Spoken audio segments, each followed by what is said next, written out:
Muy buenas noches, veterinarios, veterinarias. Gracias por acompañarnos en esta segunda sesión de Emergencia 360. Muchísimas gracias. Estamos con las clases gratuitas de esta semana sobre intensivismo. Muchísimas gracias a todas las personas que nos están acompañando. Muy buenas noches. Yo me presento, yo soy Yores Pajares, soy director de Veterinario Emprendedor. En este momento me encuentro en Colombia y les mando un fuerte abrazo a todas las personas que nos están acompañando. Así que por favor, cuéntenme si es que tenemos un buen audio. Les voy a pedir a todas las personas que nos están acompañando en esta transmisión que en la casilla del chat, por favor, me comenten si es que me están escuchando correctamente y desde qué país nos están viendo. Les voy a agradecer muchísimo eso. ¿Listo? Un fuerte abrazo para Marvin, que nos está saludando desde El Salvador. Julie, que nos está saludando desde Colombia. Muchas gracias. Mayra nos ve desde Uruguay. Muchísimas gracias. Adriana Pimentel nos está saludando desde México. Encantadísimo que nos estén acompañando en esta oportunidad. Karen nos ve desde Colombia. Adriana desde Argentina. Francisco también desde Argentina. Jorge nos está saludando desde Costa Rica. Patti Segura nos está escuchando desde Colombia. Ramón nos está viendo desde Venezuela. Tenemos muy buen audio, perfecto. Muchísimas gracias. Isadora nos está saludando desde Chile. Tiffany desde Ecuador. Perfecto, nos está mencionando que se escucha súper bien. Encantadísimo, entonces. Bienvenidos a esta segunda sesión de Emergencias 360. Vamos a hablar en esta semana gratuita sobre manejo de emergencias, ¿ok? Entonces, a todas las personas que nos están acompañando, bienvenidos todos. Les quiero presentar un poco qué es lo que vamos a ver en esta oportunidad, en esta sesión, en esta semana gratuita de intensivismo. ¿Ok? Entonces, para todas las personas que nos están acompañando, muchísimas gracias. ¿Qué es lo que vamos a ver en esta oportunidad? Pues el día de hoy vamos a hablar sobre comprender al gato con obstrucción uretral. Muchísimas gracias a todos. Esta es la segunda sesión de 4 sesiones gratuitas que tenemos, así que por favor presten muchísima atención.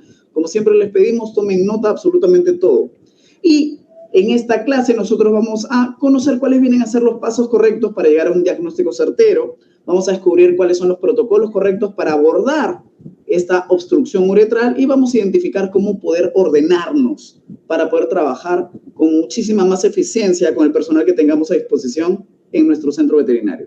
¿Listo? Nuestro profesor el día de hoy viene a ser el doctor Javier del Ángel Caraza. Él es de México y es una persona que tiene muchísimo bagaje en todo lo que corresponde a atenciones renales. Entonces, muchísimas gracias al doctor Javier que en este momento nos está acompañando.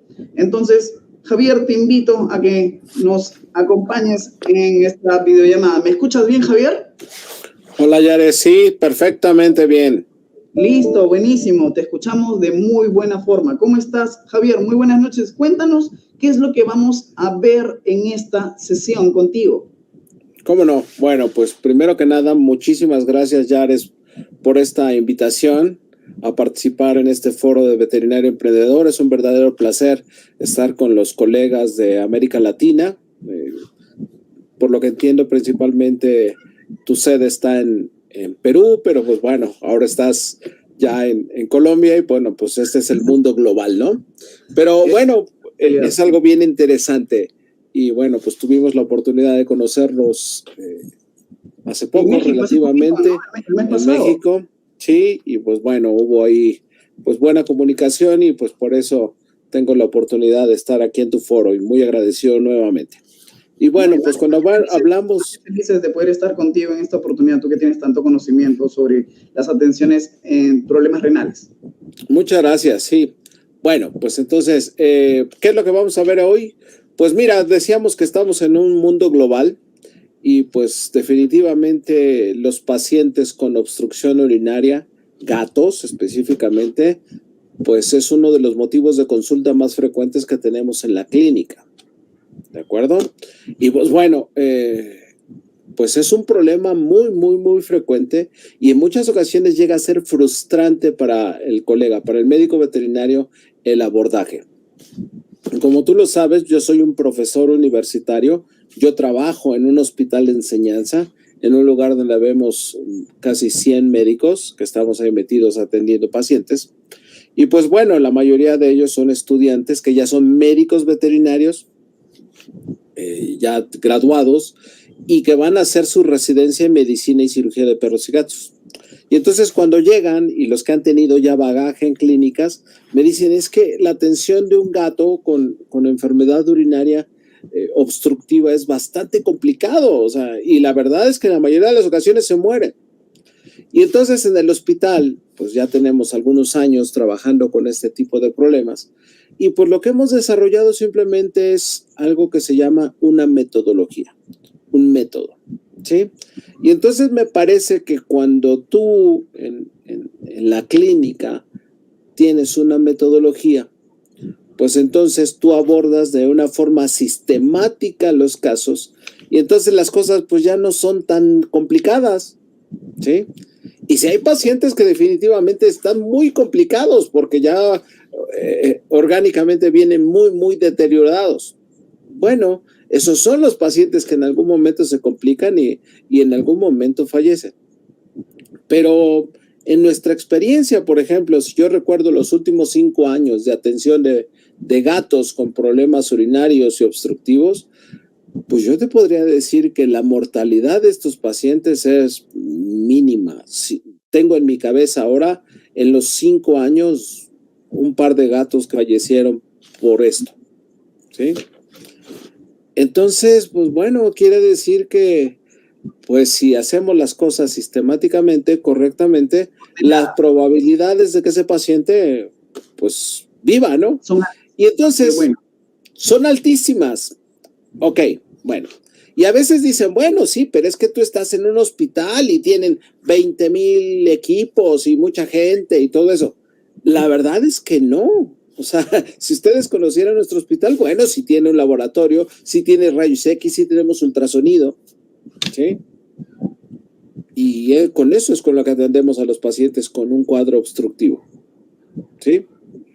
Entonces, lo que tenemos principalmente es el método, el proceso, y eso es lo que voy a compartir con ustedes. Entonces, vamos a tratar de hacer esto, pues, lo más amigable, sistemático. Por cuestiones de tiempo, no me voy a extender tanto, voy a ser un poquito breve, muy, muy enfocado a lo que vamos a tratar, y pues ya en algún momento habrá más oportunidad de explayarnos sobre este tema que es interesantísimo, ¿sí? Las enfermedades de tracto urinario caudal de los gatos.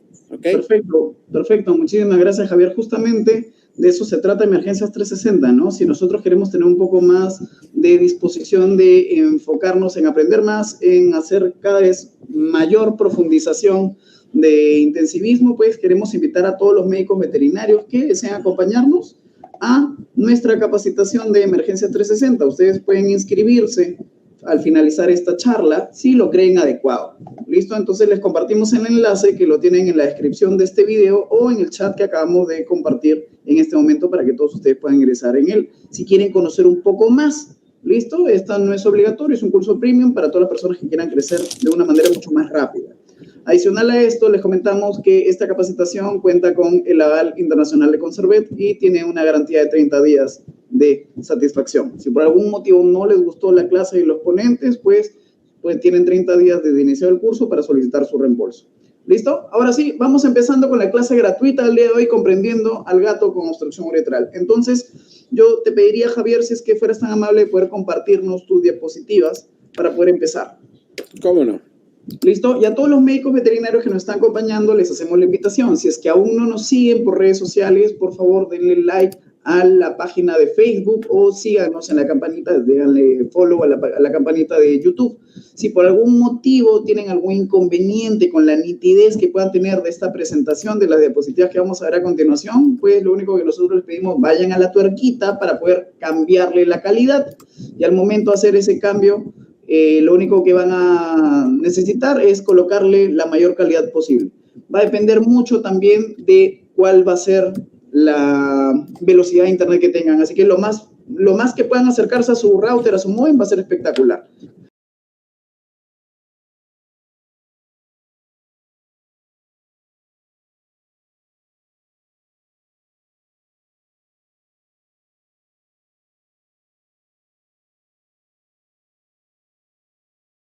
Están capacitando con nosotros, le toman una captura de pantalla y la suben a Instagram y nos etiquetan ya en la historia, @veterinario emprendedor.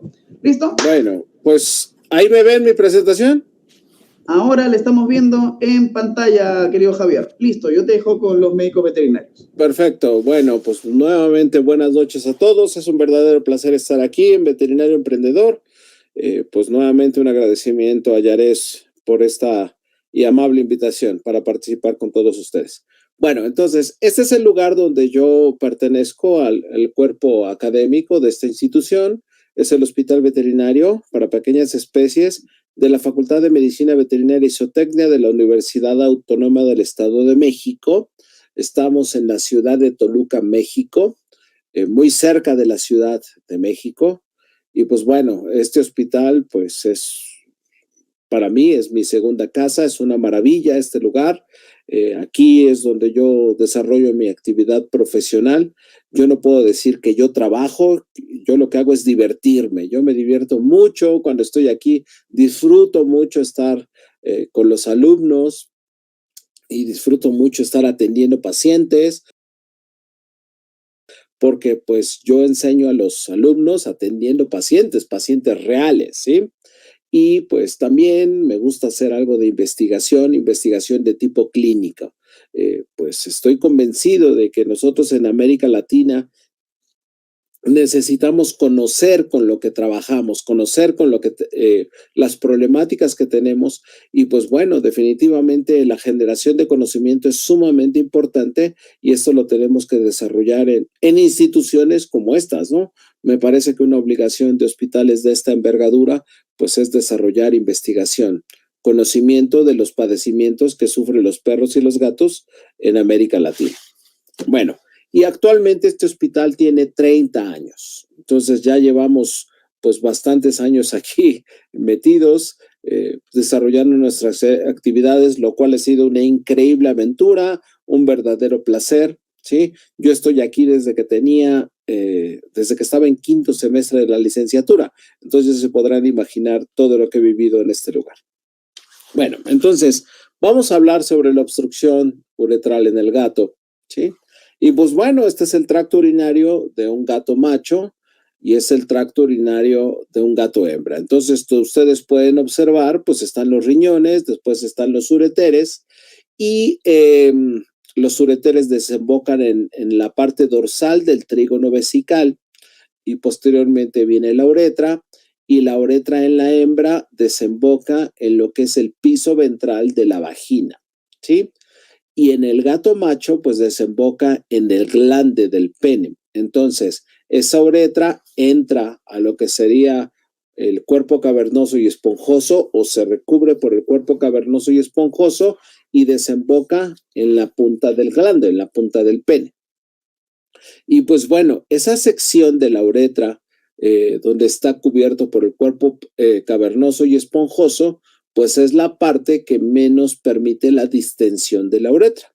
Entonces, por eso es que es muy posible que un gato macho pues, se obstruya con una mayor facilidad.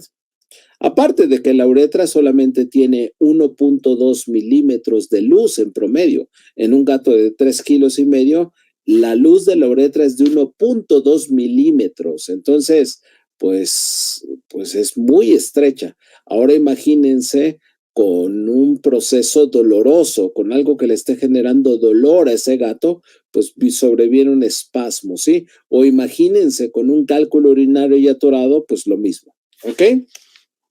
Bueno, entonces cuando el tracto urinario caudal de los gatos, caudal porque en español lo correcto es decir caudal o craneal, ¿no?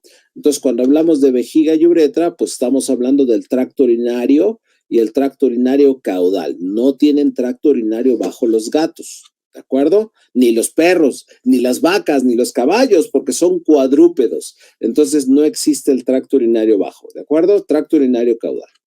Entonces los pacientes pueden presentar un signo clínico que se llama polaquiuria y es cuando los gatos están frecuentemente yendo a orinar y están en el arenero y están yendo muchas veces y más veces y más veces y más veces. ¿Ok? Eso se llama polaquiuria. Y cuando el gato está yendo muchas veces pues pienso que es polaquiuria, pero cuando ese gato no puede vaciar la vejiga, entonces yo lo palpo y le siento el abdomen muy tenso y lo palpo con mayor detalle y siento que la vejiga está plétora, entonces eso se llama estranguria o tenesmo urinario. Y la orina puede ser de color rojo, pero pues la orina que es roja, pues puede ser que tenga hemoglobina o mioglobina, y entonces yo no voy a observar eritrocitos en el sedimento urinario. Pero cuando observo los eritrocitos en el sedimento urinario, entonces digo que hay una hemorragia, y entonces eso automáticamente me confirma que hay hematuria. Pero cuidado, porque hay pacientes que la orina es de color rojo y esos pacientes tienen hemoglobinuria o tiene mioglobinuria, entonces el diagnóstico va por otro lado, ¿sí? En el caso de los gatos, cuando no alcanzan a llegar a orinar en el lugar donde normalmente lo hacen, como sería el arenero, pues entonces ese signo clínico se llama periuria. Entonces, un gato periúrico es cuando normalmente orinan en su arenero, pero ahora resulta que por el proceso inflamatorio, pues este gato se orinó en la alfombra, se orinó en la cama, se orinó en la sala, y entonces eso se llama periuria. Y entonces en mi concepto eso es una urgencia, ¿sí? Urgencia del gato por orinar. Y simplemente pues no alcanzó a llegar y se orinó en cualquier lado que pudo. Y hay pacientes que tienen incontinencia urinaria y la incontinencia urinaria es definida como una alteración en la micción, ¿sí? Entonces el paciente, el gato, normalmente tiene dos fases en el proceso de micción. La fase de almacenamiento de orina y posteriormente la fase de vaciamiento o emisión, ¿sí? Entonces, normalmente, pues la mayor parte del tiempo estamos almacenando orina, ¿sí? Como en el caso en este momento, todos nosotros estamos almacenando orina, ¿sí? Si a alguien se le está escapando una gotita de orina o cuando se levante de estar en la computadora, en ese momento tiene una fuga de orina, entonces eso se llama incontinencia urinaria, ¿sí? Entonces, hay pacientes que llegan a presentar incontinencia urinaria, ¿sí? Entonces tienen una alteración en la fase de almacenamiento y hay pacientes que tienen lo contrario, tienen retención urinaria. No confundirlo con un cuadro obstructivo, porque la retención urinaria no existe en ningún proceso obstructivo, lo que hay es simplemente que el músculo detrusor no tiene un adecuado proceso de contracción que permita el vaciamiento de orina de forma correcta, ¿sí? Porque cuando el músculo detrusor se contrae, entonces se genera una apertura del esfínter uretral interno. ¿Ok? Y entonces hay gatos o perros que en algún momento tienen una alteración neurológica del músculo detrusor, ¿sí? Porque tiene una lesión en la columna vertebral o tiene una alteración muscular del músculo detrusor, obviamente, ¿sí? Y entonces no se contrae correctamente ese músculo detrusor y entonces no se apertura correctamente el esfínter uretral interno. Pero esos gatos en algún momento tienen retención urinaria. ¿Qué quiere decir? Que no se vacía correctamente la vejiga, entonces siempre tienen orina dentro de la vejiga. Pero cuando ese gato incrementa la presión intraabdominal porque brinca, porque se levanta, ¿sí? Entonces en ese momento se contrae el abdomen y se incrementa la presión intraabdominal y luego se incrementa la presión intravesical y entonces el gato tiene incontinencia urinaria, pero es una incontinencia urinaria paradójica, ¿sí? Falsa, ¿sí? Porque realmente lo que tiene el gato es retención urinaria, no incontinencia urinaria. ¿Ok? Suena medio complicado, medio trarabalenguas, pero así es. Otro día platicaremos con mucho más detalle sobre las alteraciones en la micción en los gatos y en los perros. ¿De acuerdo? Bueno, entonces, esos signos clínicos que se presentan, pues son inespecíficos de las enfermedades. ¿De acuerdo? Y ahí está un término que se llama disuria. Y la disuria, en mi concepto, no existe en los perros ni en los gatos, ni en ninguna especie. ¿Por qué? Porque la disuria es cuando a mí me arde, cuando yo siento un ardor cuando voy a orinar, siento dolor cuando voy a orinar y lo asocio a que yo estoy orinando y me está doliendo, me está ardiendo. Entonces, eso ningún gato, ningún perro me lo ha dicho. ¿Sí? Oye, pero es que tú tienes que interpretar los signos clínicos de los animales. No. Tengo que tener claro cómo son. pero no puedo inventarme cosas, ¿sí? Entonces, un gato que parece ser que le duele cuando está orinando, pues yo no estoy seguro si le duele la vejiga, ¿sí? O bien el paciente le duele la pelvis, o le duele la columna vertebral, o le duele el abdomen, o le duele las rodillas. No lo sé, ¿sí? Porque la micción en los gatos, pues implica un movimiento, una dinámica muy diferente a lo que son los bípedos, como en el caso de nosotros. Entonces, pues bueno, por eso es que el término disuria, pues es un poco subjetivo, ¿de acuerdo? Aquí tienen un gato que desafortunadamente creo que ustedes no van a escuchar ese sonido que está haciendo el gato, pero está gritando, ¿sí? Ese animal está gritando, tiene dolor abdominal, ¿sí?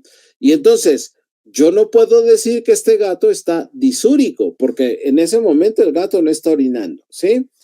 Y cuando se posiciona en el arenero, si también está gritando, pues también está gritando ahí en la mesa y no está orinando. Entonces no puedo decir que el paciente está disúrico, ¿de acuerdo? Pero pues bueno, tiene dolor abdominal. A lo mejor le duele la vejiga, sí, de acuerdo. Pero eso no es disuria, ¿de acuerdo? Entonces aquí tienen otro gato que está ahí en el arenero y pues parece ser que no puede vaciar la vejiga. Entonces el gato está estrangúrico. Oye, pero grita, ¿sí? Pues bueno, pues le duele el abdomen, pero eso no es disuria, eso es estranguria, ¿correcto? Y lo otro se llaman vocalizaciones, ¿ok? Muy bien, pero aquí tienen este gato y este gato, vean, y orinó unas gotitas solamente, vació unas gotitas solamente. Entonces, si este gato hace varias veces, ¿sí? Al día este tipo de cuadro, entonces se llama periuria, ¿sí? Esto se llama periuria, ¿ok? Entonces aquí tienen otro paciente que está pujando ahí y pues el gato tiene periuria y este de acá pues es el mismo gato y pues de repente salen unos microchorritos ahí y entonces el gato pues también tiene periuria, ¿de acuerdo? Y pues bueno, a veces la orina es de color rojo. Recuerden, esa es una orina de color rojo. Yo no puedo saber si hay hemoglobina o mioglobina, ¿sí? O hay sangre. Hasta que yo no revise el sedimento urinario y encuentre los eritrocitos, es cuando confirmo que hay sangre. Pero si no hay sangre, entonces lo más probable es que sea hemoglobinuria o mioglobinuria, ¿ok? Y entonces aquí tienen un paciente. E inclusive a este paciente le pusimos unas esferulitas que reaccionan con la hemoglobina. Y entonces esas esferulitas, cuando tienen contacto con sangre o hemoglobina, se tornan de color verde o azul.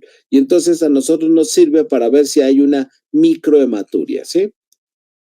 Bueno, y aquí tienen un gato que está pujando para querer orinar y pues no está en su arenero, está en una cama y entonces ahí le agarró esas ganas de orinar al gato y está puje y puje y puje y puje y de repente por ahí se le escapa una gotita como lo van a observar ahorita en el video y noten el espasmo que hasta tiene el paciente, ¿sí?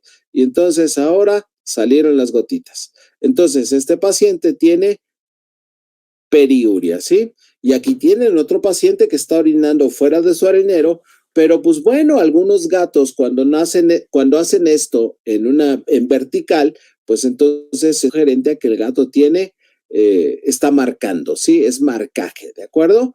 Pero bueno, no hay que dar esto por hecho, ¿sí? A este gato, si el propietario lo nota raro, pues sería conveniente que hiciéramos un proceso diagnóstico para eliminar la posibilidad de otro tipo de cuestiones patológicas. Y si no las encuentro y el gato es un gato puber, ¿sí? Alrededor de los 6 meses de edad, pues yo pensaría que sí es marcaje. Y hay gatos que tienen otro tipo de acciones, por ejemplo, como este que se está lamiendo los genitales. Entonces, un gato que se está lamiendo los genitales, frecuentemente, pues lógicamente es posible que tenga también un proceso inflamatorio ahí en la uretra y pues este gato con la lengua que tiene, pues todavía se va a afectar mucho más la mucosa de la uretra. Bueno, entonces, cuando un paciente tiene esos signos clínicos, pues solamente me dice, pues es muy probable que este paciente tenga una enfermedad del tracto urinario caudal, o sea, está afectando a la vejiga y a la uretra. Y los diagnósticos diferenciales no salen a partir de los signos clínicos. Los diagnósticos diferenciales se toman a partir de los estudios epidemiológicos. Entonces yo necesito ponerme a leer y a leer y a leer y ver cuáles son las causas más frecuentes de que un gato tenga este tipo de enfermedades. Bueno, entonces, perdón, este tipo de signos clínicos. Entonces aquí tienen ustedes diferentes estudios epidemiológicos realizados en diferentes áreas geográficas. Y entonces hay diferentes frecuencias de estas enfermedades. Ustedes pueden ver, la mayoría de los estudios están hechos en Estados Unidos, en Europa.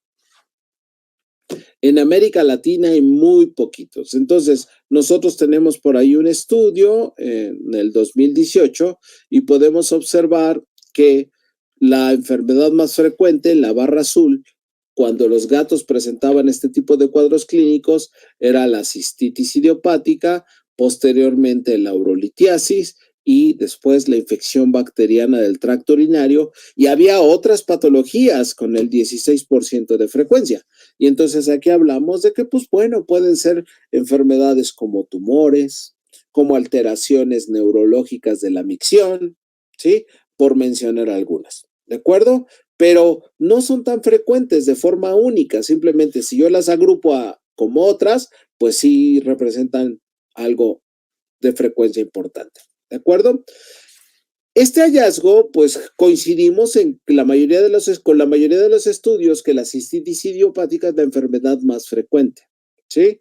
Pero pues ya hay diferencias con respecto a la frecuencia de la urolitiasis, con respecto a la frecuencia de la infección bacteriana del tracto urinario y de las otras patologías, ¿de acuerdo? Ok. Algo importante también es que algunos de estos pacientes pueden presentar un cuadro de obstrucción uretral. Y entonces, en nuestro estudio, nosotros encontramos que el 41% de los pacientes que atendíamos llegaba con un cuadro de tipo obstructivo, ¿sí? Entonces, eso es algo muy, muy interesante. Muchos de estos pacientes llegan con un cuadro obstructivo y pueden observar cómo en otras poblaciones el cuadro obstructivo es mucho, pero mucho menos frecuente, a diferencia de lo que nosotros tuvimos en México, ¿ok? Bueno, muy bien. Entonces, ahora, cuando yo tengo claro que los pacientes tienen signos clínicos urinarios y yo ya, en base a los estudios epidemiológicos, determino la lista de diagnósticos diferenciales, entonces ahora yo tengo que establecer mi diagnóstico presuntivo. Y entonces el diagnóstico presuntivo pues sale mucho en relación a la epidemiología, pero también a la historia clínica, al examen físico, y pues tenemos una variable que se llama edad. Entonces, si yo tengo un gato que tiene menos de 10 años, las enfermedades más frecuentes son cistitis idiopática, urolitiasis e infección bacteriana, ¿sí? Y si tengo un gato que tiene más de 10 años, pues también, ¿sí? Porque son las enfermedades más frecuentes, pero en el grupo de los gatos que tienen menos de 10 años, la enfermedad más probable se llama cistitis idiopática. Entonces, mi diagnóstico presuntivo en un gato de menos de 10 años es cistitis idiopática. El otro puede ser urolitiasis y rara vez un gato tiene una infección bacteriana del tracto urinario, un gato que tiene menos de 10 años, ¿sí? Porque los mecanismos de defensa del tracto urinario evitan en la mayoría de las ocasiones que se genere esta infección bacteriana. Pero cuando yo tengo un gato que tiene más de 10 años, son pacientes que tienen alteraciones en los mecanismos de defensa del tracto urinario o tienen comorbilidades que se pueden asociar a la infección bacteriana. Entonces, la enfermedad más frecuente es la infección bacteriana, como pueden ver, después la urolitiasis y rara vez un gato viejo de más de 10 años tiene cistitis idiopática. Pero tenemos otras enfermedades que son menos frecuentes, como pueden observar ahí, que se pueden manifestar en estos pacientes. Entonces, aquí ya empezamos a ver alteraciones en la micción de tipo neurológico, funcional, o empezamos a ver pacientes que tienen tumores, por ejemplo. ¿Sí? Bueno, muy bien. Entonces, ¿qué tan frecuentes son las enfermedades del tracto urinario caudal de los gatos? Pues bueno, en nuestro hospital representan casi el 10% de los pacientes que llegan al hospital para los servicios de emergencia y los servicios de medicina interna. ¿Sí? Lógicamente aquí no metimos a los pacientes que vienen a vacuna y a desparasitación. ¿De acuerdo? Solamente los que vienen por una situación médica. Ok, casi el 10%. Y de un análisis de 94 casos, encontramos que el 63% fueron machos, los pacientes tenían 4 años de edad promedio, ¿sí? Pero pudimos ver animales que tenían desde los 4 meses o hasta los 12 años de edad. La mayoría fueron domésticos mexicanos con el 95% y el 40.6% presentó un cuadro de tipo obstructivo. Nosotros en nuestro hospital no encontramos diferencias por las épocas del año, ¿sí? Algunos autores han reportado que la presencia de este tipo de enfermedades es más frecuente en las épocas lluviosas o en las épocas frías. Pero estos estudios han sido realizados en áreas geográficas muy al norte. Entonces, principalmente en Europa, pues y en el norte de Estados Unidos y Canadá, quizás sí en la época de invierno, otoño, pues sea muy frío y entonces, pues eso genere cierto grado de estrés en los pacientes y pues los pacientes llegan a tener mucho más cuadros de este tipo, ¿ok? Pero en una área más hacia el sur, como está México y mi ciudad, Toluca, a pesar de que es una ciudad muy alta, estamos a 2.700 metros sobre el nivel del mar y hace frío, pues la verdad es que no vimos cambios de la frecuencia. ¿Ok? Bueno, la cistitis idiopática se presentó en el 65% de la población, 10% urolitiasis, infección bacteriana en el 9%, alteraciones neurológicas 3%, tumores 2%, infecciones de tipo parasitario 1%, combinaciones de patologías en el 4% y hubo algunos pacientes que llegaron al hospital con signos clínicos del tracto urinario caudal, pero no pudimos llegar al diagnóstico porque llegaron muertos, ¿sí? Entonces ya no hicimos el proceso diagnóstico, simplemente el paciente estaba muerto y ya no lo pudimos hacer, o bien teníamos que hacer unos estudios y el propietario dijo, no tengo dinero y me lo llevo. Y listo, se lo llevó y pues no pudimos llegar al diagnóstico. Y eso fue el 5% de la casuística. Bueno, muy bien. Entonces, tenemos claro que las enfermedades del tracto urinario caudal de los gatos, por orden de frecuencia, pues es cistitis idiopática, urolitiasis, infección bacteriana y otras patologías, ¿sí? Y entonces, estas patologías en algún momento se pueden generar, ¿sí? Con un cuadro obstructivo. Y los cuadros obstructivos pueden ser por causa de tapones uretrales, espasmos de la uretra, urolitos, tumores o una estenosis uretral, ¿sí? Entonces, cuando yo tengo tapones uretrales, que no es una enfermedad, sino es simplemente una forma de presentación, tanto de una cistitis idiopática como de urolitiasis, como de infección bacteriana u otras patologías, pues puede generarse un cuadro obstructivo. En el caso de los espasmos uretrales, pues se generan por dolor y hay dolor en cualquiera de estas enfermedades. Lógicamente, pues un cálculo urinario, una piedrita, pues genera dolor, molestia y pues aparte un cuadro, se puede obstruir la uretra y pues bueno, en ocasiones hay tumores, ¿sí? Que estaría en otras patologías, pero muchas veces esos tumores no es un tumor maligno, no es cáncer, sino es un proceso inflamatorio secundario a urolitiasis o infección bacteriana, o bien la estenosis de la uretra secundaria a un proceso traumático, un proceso inflamatorio. ¿Ok? Y entonces cuando el paciente presenta signos clínicos, pues yo necesito abordar esos pacientes y siempre realizar algo que se llaman estudios, ¿sí? Protocolarios.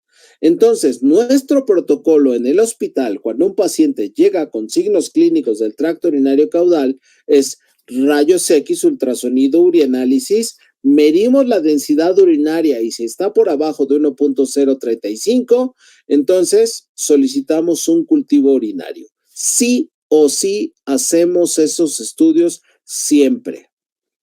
¿Sí? Siempre, porque esto es un protocolo. siempre lo hacemos así. ¿Sí? El problema es cuando yo solamente hago el urianálisis. El problema es cuando yo solamente hago el rayos X. El problema es cuando yo solamente hago el ultrasonido. ¿Sí? Entonces, no tengo la integración de la información. ¿Sí? Las pruebas de laboratorio o las pruebas de imagen no diagnostican absolutamente nada. Las pruebas solamente me dan información y el que hace diagnóstico es el médico. ¿Sí? Y nosotros vamos a hacer un diagnóstico a partir del análisis de la información que obtengamos del paciente. Obtenemos información con la historia clínica, obtenemos información con un examen físico, pero tenemos que tener más información, rayos X, ultrasonido, urianálisis y lógicamente la posibilidad de realizar un cultivo urinario. ¿Sí? Entonces, aquí es donde empieza el problema generalmente, cuando yo me desordeno y no realizo este protocolo. ¿Ok? Bueno, muy bien. Entonces, el abordaje diagnóstico de este tipo de enfermedades implica, pues, como todos sabemos, que la cistitis idiopática es una enfermedad relacionada con una cistitis neuroendocrina, ¿sí? Entonces, no hay ninguna prueba específica para esto, no existe. Entonces, la única forma de diagnosticar una cistitis idiopática es descartando una infección bacteriana y descartando urolitiasis y descartando nódulos intravesicales y descartando una posible lesión en la columna vertebral que me esté alterando la micción. ¿Sí? Entonces, para hacer todo eso, yo necesito un urianálisis, un estudio radiográfico y un estudio ultrasonográfico. Sí o sí, los tres juntos. ¿Sí? El problema es que siempre yo trato de hacer las cosas lo más práctico posible. Esa palabra que nos encanta en América Latina. Es que yo soy práctico, ¿sí? Pues bueno, a veces la practicidad pues no es tan buena. No porque ser práctico sea malo, simplemente porque ser práctico es tener un protocolo y hacer las cosas que tienen un mejor resultado. ¿Ok? Entonces, importantísimo.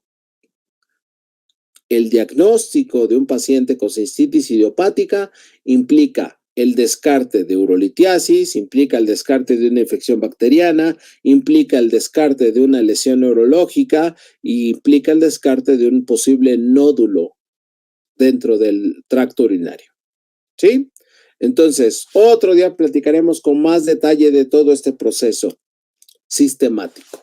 Bueno, entonces en el urianálisis, pues yo puedo encontrar pues solamente eritrocitos y solamente encuentro eritrocitos, pues me dice que hay un proceso hemorrágico y cuando hay una cistitis idiopática y no veo cálculos urinarios en la vejiga ni por rayos X ni por ultrasonido, ¿sí? Entonces, y no hay datos de infección bacteriana, solamente hay sangre, pues entonces yo podría pensar que hay cistitis idiopática, pero necesito entender la fisiopatología de la cistitis idiopática, ¿sí? Entonces, por favor, pónganse a estudiar cistitis idiopática, urolitiasis, infección bacteriana en los gatos, porque solamente cuando conozcan estas enfermedades es como ustedes las van a poder identificar. Ustedes no pueden diagnosticar nada, identificar una enfermedad que no conocen.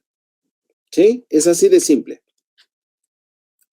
Decíamos, muchos gatos con cistitis idiopática lo único que tienen es sangre, hematuria solamente, ¿de acuerdo?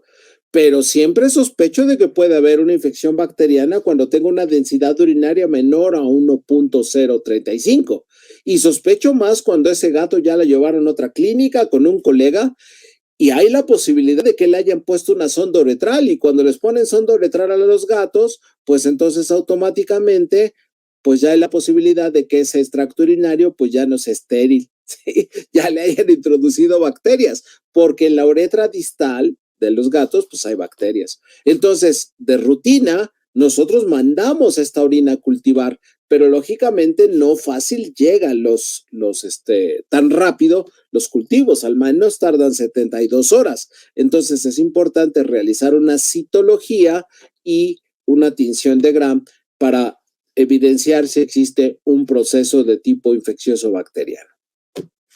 Entonces, en lo que espero el cultivo urinario. Y normalmente tengo que recibir el reporte de que existen más de 1000 unidades formadoras de colonias bacterianas por mililitro para que yo considere que existe una infección bacteriana. ¿Ok? Bueno, entonces, rayos X simples, pero siempre que yo vea en la misma placa los riñones, la región de los ureteres, la vejiga, la región de la uretra, a veces no se ve la uretra, y todo lo largo de la uretra. Entonces, hasta la región perineal, porque ahí es donde desemboca el pene, la uretra, en los gatos macho, ¿no? Entonces, yo necesito ver todo el tracto urinario en una placa radiográfica y con sus dos proyecciones ortogonales. ¿Ok? Actualmente, pues los equipos que tenemos en la clínica, pues son equipos digitales. Entonces, esto a mí me permite inclusive tener inversión de tonos. Y entonces yo podría ver aquí ciertas alteraciones que no veo con las placas convencionales, ¿sí? Porque, por ejemplo, los cálculos urinarios se definen mucho más cuando yo lo hago con inversión de tonos. Ahora los cálculos, como tienen una densidad mineral muy parecida al hueso, los verían negros, entonces mucho más fácil los llego a observar, ¿sí? Y cuando no los veo, pues bueno, no quiere decir que no existan, hay cálculos que no se ven. Y entonces, por eso el ultrasonido. Y, por ejemplo, el sedimento urinario yo no voy a observarlo con rayos X, pero sí lo puedo observar muy bien aquí, como ustedes pueden ver en ese estudio ultrasonográfico. Y vean ahí cómo estamos haciendo una pequeña presión de la vejiga y estamos metiendo orina, ¿sí?, hacia la uretra, de la vejiga hacia la uretra, y luego le soltamos la presión y hace como una especie de vacío y empieza a salir sedimento que está ahí atorado en la uretra. Y aquí tienen otro paciente que tiene un tapón uretral, como lo observan, y ahí está ese tapón en todo lo largo de la uretra, ¿sí? Ahí está ese taponcito uretral. Y pues bueno, de repente empiezo a ver estas formas caprichosas y cuando observo esto en el tracto, en el lumen vesical, entonces digo, pues aquí hay muchas células y esa vejiga está muy inflamada en la mucosa porque vean cómo se están adhiriendo esas células, ¿sí? Y entonces me dice que hay un proceso inflamatorio muy severo en estos pacientes, ¿ok? Y a veces yo puedo observar, pues no estoy seguro si son nódulos, porque también pueden ser coágulos sanguíneos, ¿sí? Entonces, en muchas ocasiones hay gatos que están hemorrágicos, hematúricos, y entonces se generan coágulos ahí adentro. Y entonces muchos de estos pacientes en ocasiones pareciera que tuvieran un nódulo, y entonces lo que hago es el gato lo tengo en posición de cúbito dorsal, pero luego lo pongo de cúbito external, luego lo pongo lateral para ver si ese nódulo se mueve. Y si se mueve es un coágulo. Y si no se mueve, pues es probable que sea un nódulo. Lógicamente puedo poner el Doppler también y podría ver si existe ahí irrigación de ese nódulo. Y si hay irrigación, pues entonces me sugeriría que es un tumor. Aquí tienen un tumor y entonces pues tiene otras características, ¿no? Pero pues bueno, hay que ser muy prudentes en el proceso de interpretación. Y pues a veces las cosas son así, pues muy evidentes, ¿no? Este paciente tiene un cálculo urinario, entonces si yo me voy de bruces, inmediatamente digo, pues tiene un cálculo urinario y por eso tiene estos problemas. Pero yo tengo que observar más detalles y vean cómo ese paciente tiene una lesión degenerativa en la columna vertebral y notan también cómo el colon está distendido por gas y cómo hay heces ahí, que están presentes distendiendo parte del intestino. Y entonces para mí me está diciendo que este paciente tiene una alteración neurológica que está generando una alteración visceral, está disminuyendo el peristaltismo intestinal y está disminuyendo el vaciamiento de la vejiga. Y este gato tiene retención urinaria y eso favorece que se formen cálculos urinarios. Y si yo detecto una infección bacteriana en el urianálisis y en el cultivo. Entonces, si ese urolito es muy probable que sea de estruvita. Y al ser un urolito de estruvita es probable que sea el urolito de origen infeccioso generado por la infección bacteriana del tracto urinario, generada por la alteración neurológica que presenta este paciente. ¿Sí?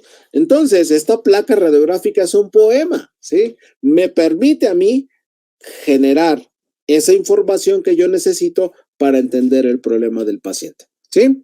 A veces las placas radiográficas tienen que ser de muy, muy buena calidad para ver ciertos detalles como ese que está ahí en el círculo, que son calculitos urinarios que casi no se ven, pero quiero que vean ustedes también cómo está la columna vertebral y hay lesiones en la columna. Y entonces quizás este paciente tiene retención urinaria también. ¿Sí? Y a veces, cuando no tomo placas radiográficas que se vea todo el tracto urinario completo, pues no puedo observar estos calculitos que están ahí metidos en la uretra peniana. ¿Cómo lo pueden observar? Allí están esos microcálculos y son cálculos que miden 1 milímetro. Entonces, pues no se ven tan fácil, ¿sí? Tengo que tener muy buenos estudios radiográficos, pero la inversión de tonos con equipos digitales, pues me permite verlos con una mayor detalle. Y ahí están esos calculitos urinarios, ¿sí? Y cuidado con los gatos machos, porque algunos gatos pueden tener hueso peniano. Entonces, o realmente todos los gatos tienen hueso peniano, nada más que es diferente. No es como un canal como en el caso de los perros, allí está. Pero en ocasiones ese hueso peniano me puede confundir con un cálculo urinario. Es un hueso peniano calcificado. Entonces yo puedo cometer el error de pensar que eso es un urolito. ¿Sí? Entonces, inversión digital y se ve con mayor detalle. Y entonces la experiencia es que eso así cuando se ve como larguito y es un gato macho, pues es muy probable que sea el hueso peniano. Algunos cálculos pues son muy evidentes, son grandes y llegan a generar sombras acústicas, pero algunos cálculos son muy chiquititos, 1 milímetro, milímetro y medio, y entonces a veces radiográficamente no se observan, pero ultrasonográficamente sí los puedo observar, y entonces tengo que hacer un escaneo muy detallado para pues identificar esos cálculos. ¿Sí? Y pues a veces encuentro más cosas, ¿no? Por ejemplo, soy un paciente que tiene una cistitis gravísima, ¿sí? Y tiene muchos coágulos allá adentro derivados de una cistitis muy grave, porque este gato lo tuvieron sondeado en diferentes clínicas y bueno, se tuvo una infección muy severa. Y entonces este paciente tiene la vejiga llena de coágulos, lógicamente pues no se podría drenar la vejiga solamente por la uretra y pues tuvimos que hacer un procedimiento quirúrgico para la extracción de esos coágulos y aquí pueden observar cómo estamos extrayendo todos esos coágulos del lumen vesical. ¿Sí? Y pues si tienen equipos de endoscopía en un gato macho, cuando tienen que incidir la vejiga por alguna situación, pues hacemos una cistoscopía transvesical y entonces a mí me permite observar con detalle, con la magnificación esa mucosa y vean qué lesionada está esa mucosa en este paciente, toda inflamada y pues es un paciente que tiene una cistitis bacteriana muy, muy severa. En la imagen superior derecha pueden observar ahí al fondo el trígono vesical y si observan con detalle, ahí está la sonda uretral puesta. ¿Sí? Pues bueno, entonces, diferencias en el tracto urinario, ya las platicamos, de un macho y de una hembra, y entonces resulta que el pene, que la uretra desemboca en el glande, en la punta del pene, y resulta de que el cuerpo cavernoso y esponjoso, pues rodea la uretra, y entonces es la parte que se distiende mucho menos de estos, de la uretra. Y entonces por eso es que es muy fácil que un gato tenga un cuadro obstructivo. Y entonces los pacientes que tienen alguna enfermedad del tracto urinario caudal, pues pueden tener, ¿sí? Espasmo, tapones uretrales, urolitos, o bien en ocasiones la vejiga está rota. Perdón, o la uretra está rota, no la vejiga. Se puede romper también la vejiga, pero lo más común es la uretra rota. Desafortunadamente, en la mayoría de las ocasiones, la uretra rota es derivada de un mal sondeo, ¿sí? Nada menos, el día de ayer me tocó sondear a un gato que ya lo habían sondeado en 2 ocasiones en otra clínica, pero le rompieron la uretra y entonces el paciente venía con una derrame de orina en la cavidad abdominal, ¿sí? Más evidente en el abdomen caudal y pues pues venía obstruido por la ruptura de la uretra, ¿no? Entonces fue un triunfo sondearlo y ya que pasó la sonda uretral, pues fijamos esa sonda uretral, una sonda uretral suave y la dejamos ahí y ahora vamos a esperar unos 7 a 10 días, hay que dejar esa sonda uretral para ver si epiteliza la uretra, ¿sí? Y ver si pues se recupera esta uretra o no, ¿sí? Si no se recupera y sigue el cuadro obstructivo, desafortunadamente estos pacientes pues terminan en una uretrostomía perineal y yo soy enemigo de hacer uretrostomías perineales. Yo las hago cuando ya no hay más remedio, ¿sí?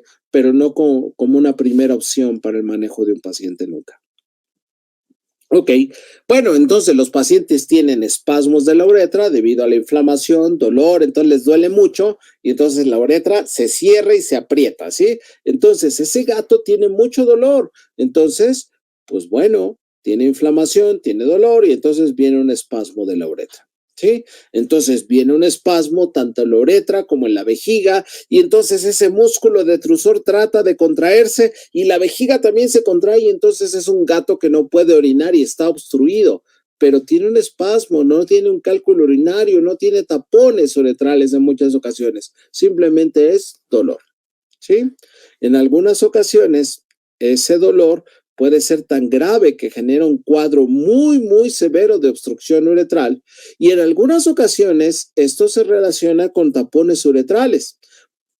Cualquier proceso inflamatorio provoca que la mucosa empiece a secretar proteínas, mucoproteínas. Entonces, cualquier enfermedad como cistitis idiopática, urolitiosis, infecciones bacterianas u otras generan tapones uretrales.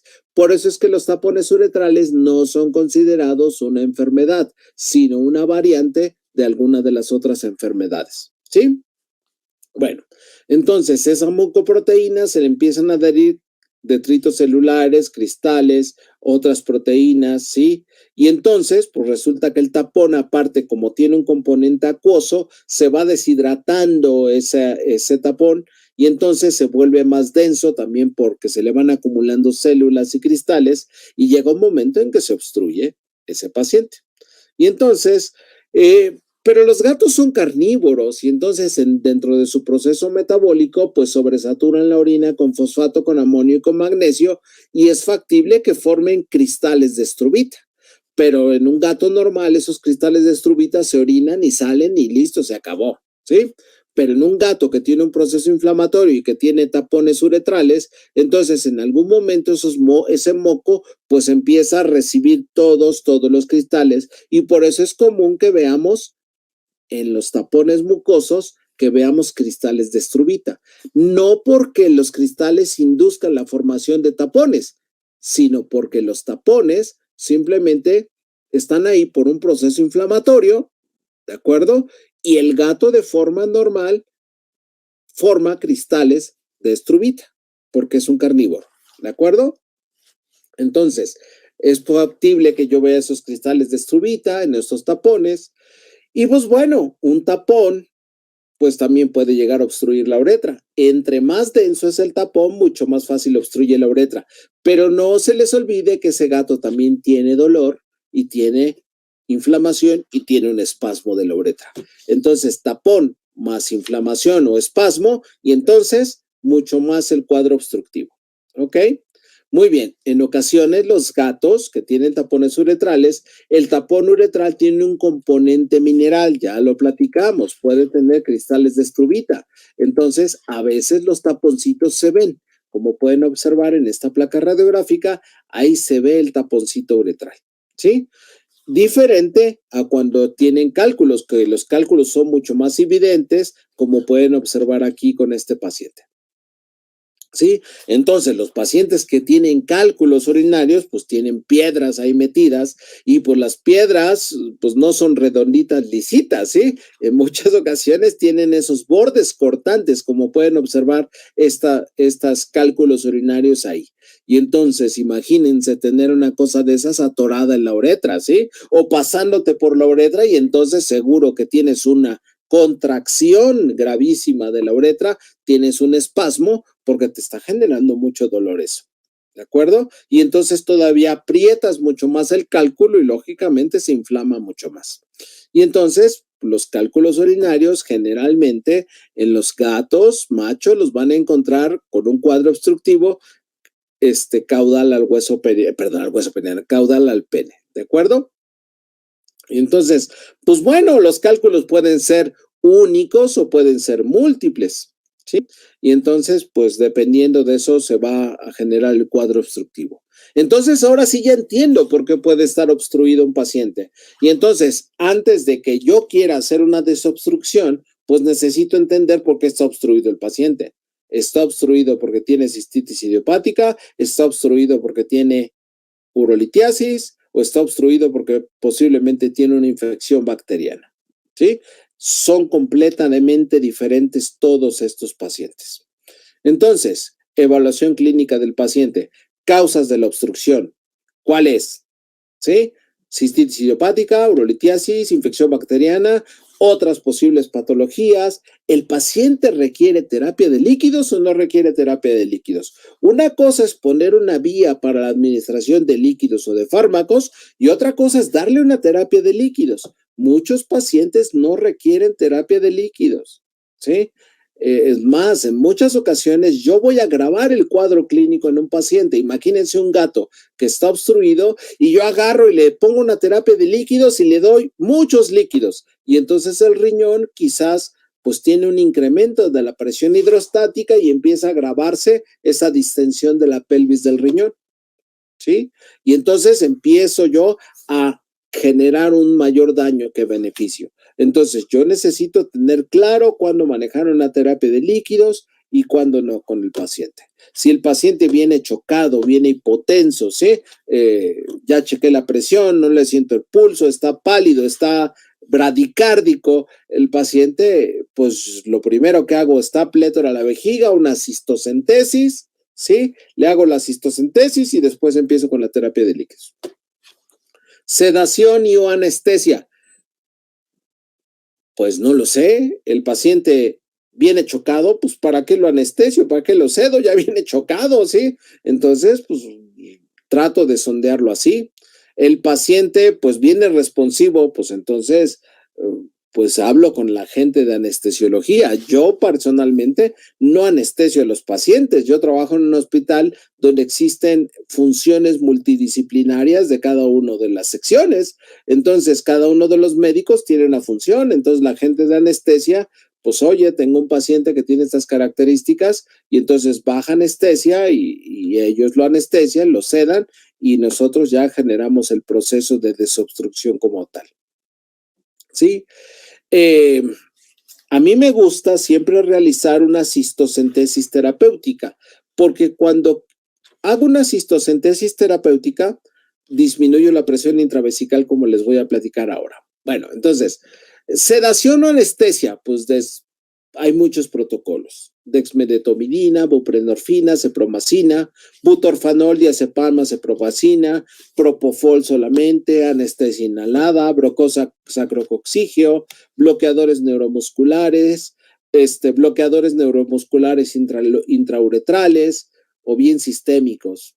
Entonces, por ejemplo, aquí tienen al doctor Rafael Morán, que es nuestro anestesiólogo, y pues él está haciendo un bloqueo sacrococcigio en este paciente y pues después nosotros lo vamos a desobstruir.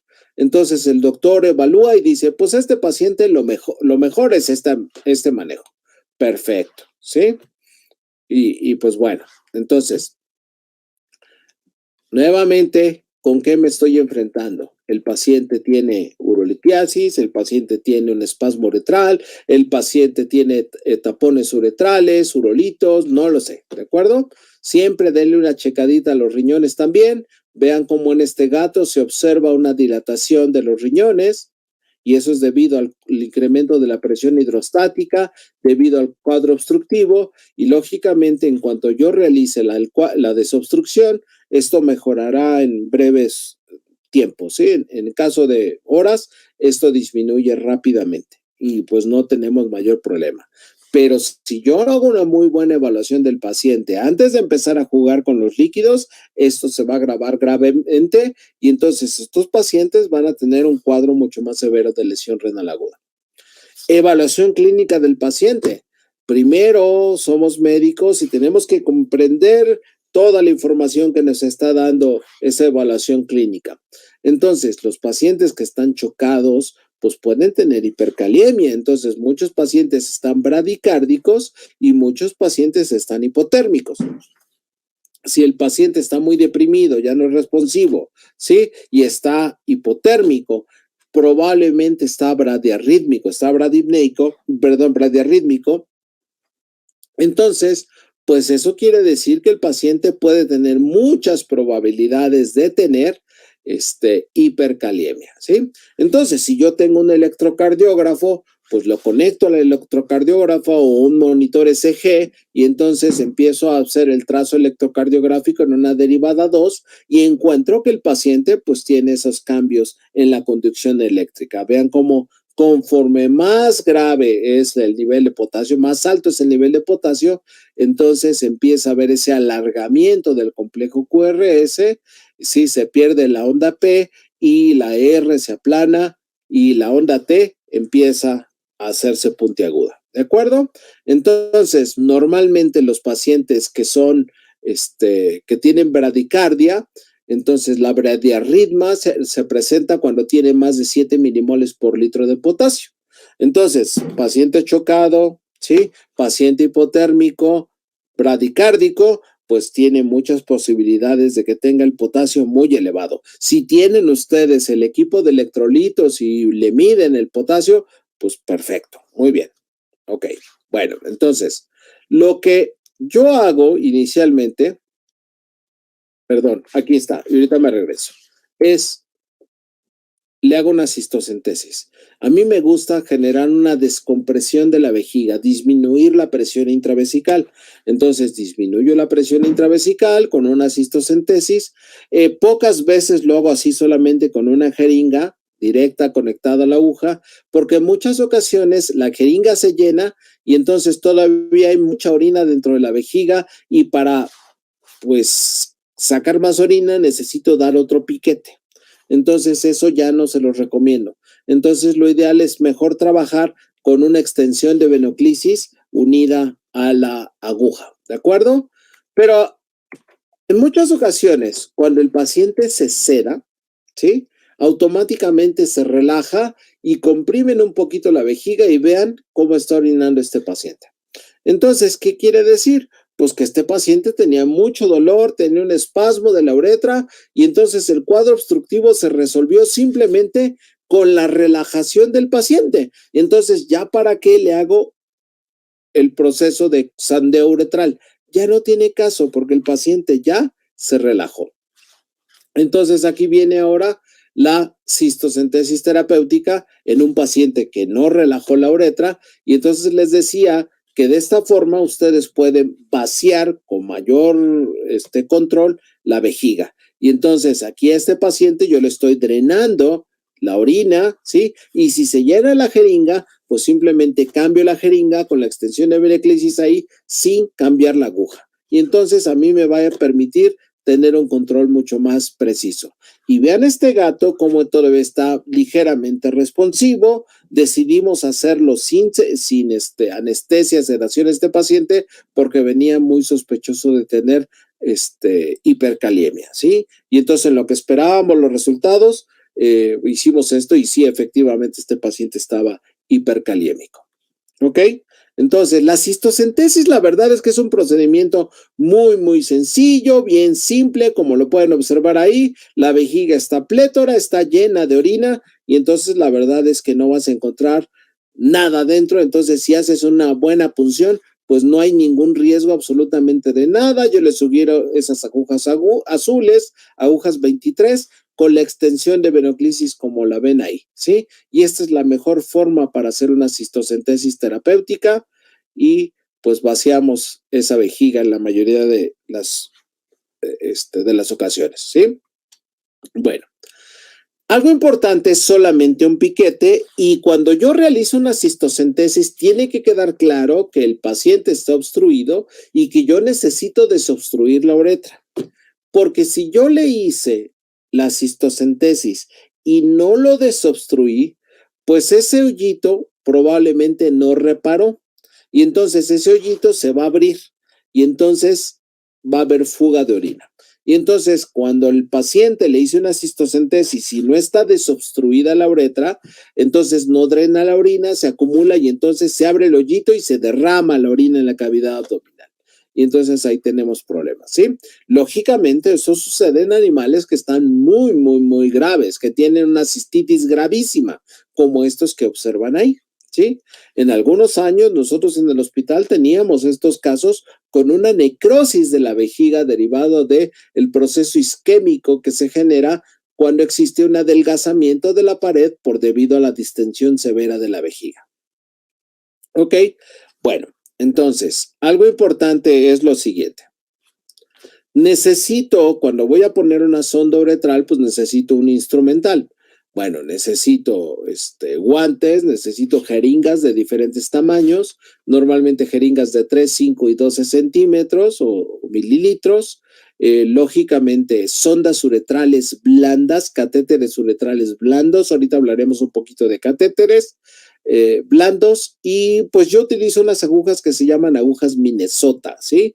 Que ahora les mostraré cómo las ocupamos. Bolsas de recolección, extensiones de venoclisis, un instrumental que serían tijeras, un portaagujas y unas pinzas de disección y suturas. ¿Ok?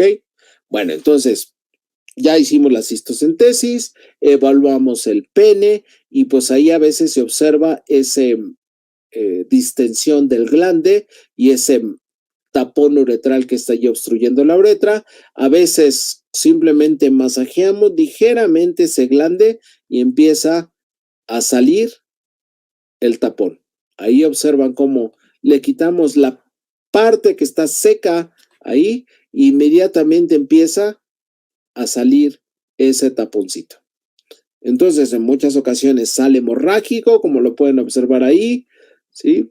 Ahí está el tapón uretral, ¿sí? Trato de sacar lo más que pueda de tapón con un masajito y después me gusta trabajar con estas agujas que se llaman agujas Minnesota o de oliva. Entonces, las conectamos una extensión de venoclisis y pues esta me va a servir para hacer un lavado de la uretra, ¿sí? Entonces, ahí está lavándose la uretra, como pueden observar, así de esa forma se va a hacer.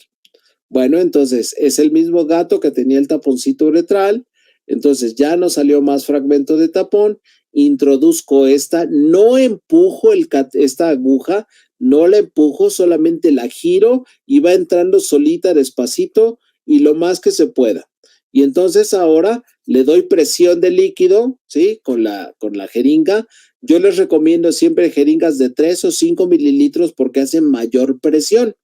Y entonces se va generando un lavado, y de repente notan cómo el líquido pasa mucho más rápido. Y entonces eso quiere decir que ya lograron la desobstrucción de la uretra. ¿Sí?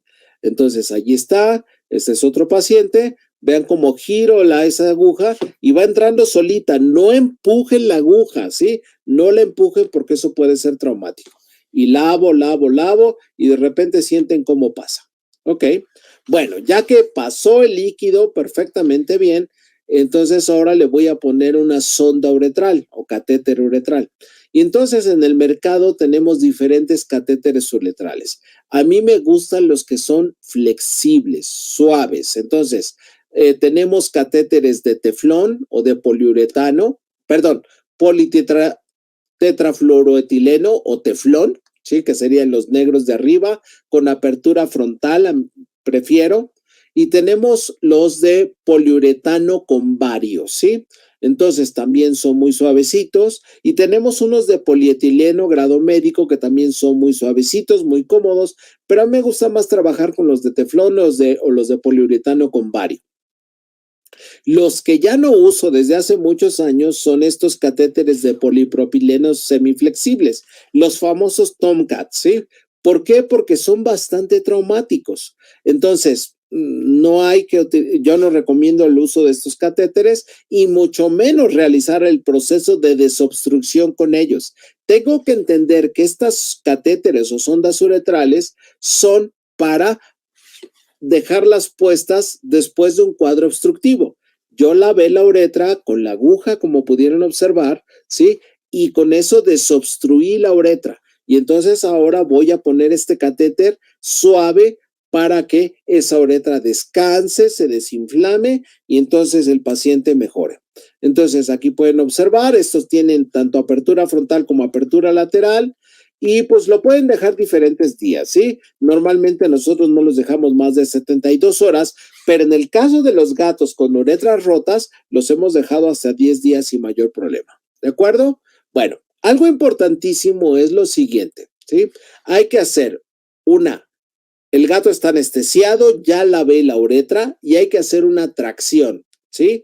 Hacia caudal y hacia dorsal del paciente. Si el paciente está de cúbito dorsal, entonces hago esa tracción, ¿sí? Y entonces de esa forma yo pongo la uretra paralela a la columna vertebral. Y entonces ahora va a ser mucho más fácil introducir un catéter uretral.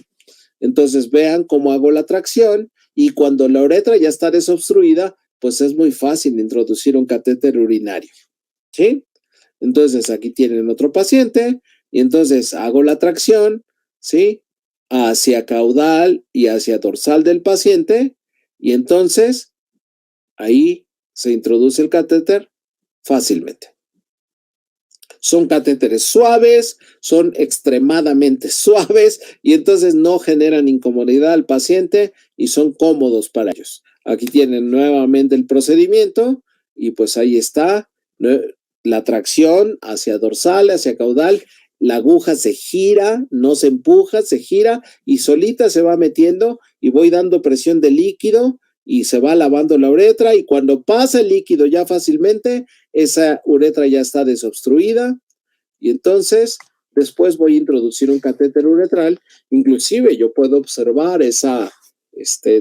vean ese lavado de la uretra ahí y ahora vamos a colocar esa sonda uretral. Ahí está.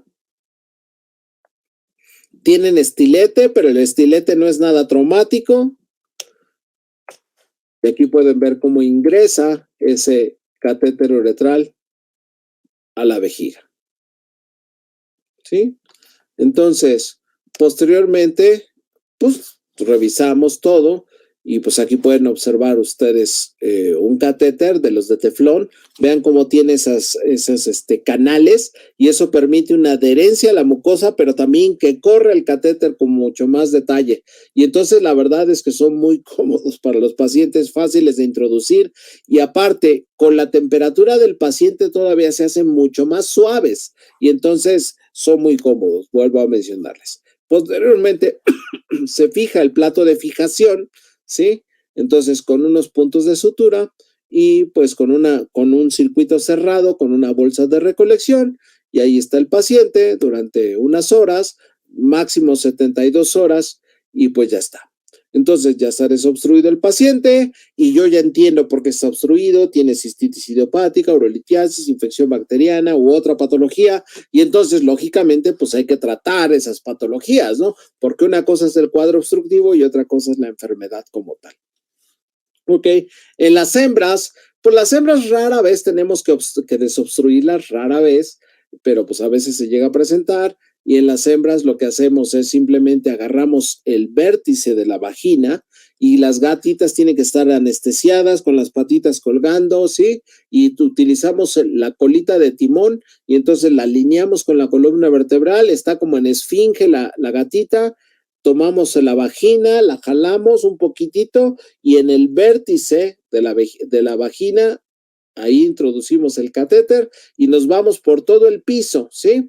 y entonces, pues no hay más que el meato urinario ahí, y entonces entra perfectamente bien ese catéter uretral a la uretra de una gatita y listo. Ok, entonces, cuando entiendes el proceso obstructivo, resuelves la obstrucción, ¿sí?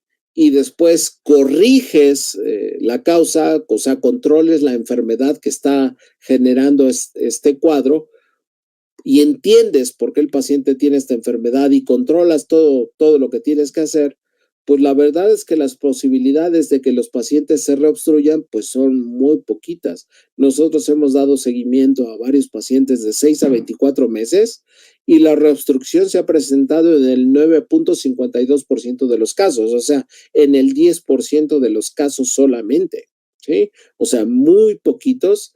Y pues la verdad es que las obstrucciones han sido 14 meses después por cistitis idiopática, en algún paciente 3 meses después porque tenía una neoplasia y en algún paciente 24 meses después porque tenía urolitiasis. O sea, pues bueno, ¿sí? Y en el caso de los machos, 2 con cistitis idiopática a los 6 meses, uno a los 6 y otro a los 13 meses, y uno a los 18 meses nuevamente por urolitiasis. Entonces, la verdad es que el proceso de desobstrucción, pues, bien realizado y comprendiendo al paciente y controlando la enfermedad que de base que está generando esto, pues es muy poco probable que se presente. ¿Sí? Bueno, muy bien. Pues eso era lo que yo tenía para todos ustedes. Muchísimas gracias por estar aquí y pues bueno, ojalá y que todo lo que ustedes realizan los lleve hasta donde quieren estar mañana.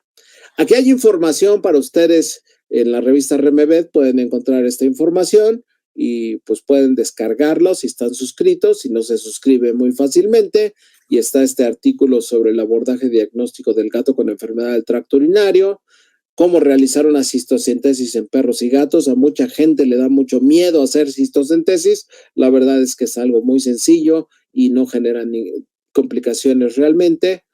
Cómo realizar la desobstrucción uretral en el gato, pues esto es lo que vimos el día de hoy. Aquí hay mucho más detalle, muchas cosas. Y pues un poco sobre urolitiasis en los gatos, ¿sí? Y pues algo sobre la detección de la recurrencia de las crisis de la enfermedad del tracto urinario caudal en los gatos, un tema muy interesante. Y pues bueno, también nosotros hemos realizado, como les decía, algunas cuestiones de investigación y están publicados en artículos científicos como este sobre la epidemiología de la urolitiasis en México. Y pues bueno, estos son mis datos, mis redes sociales. Si tomaron algunas pantallas, por favor, posténmelo ahí en Instagram, en Facebook, se los voy a agradecer. Y pues fue un verdadero placer estar con ustedes y yo estoy a sus órdenes si tenemos preguntas.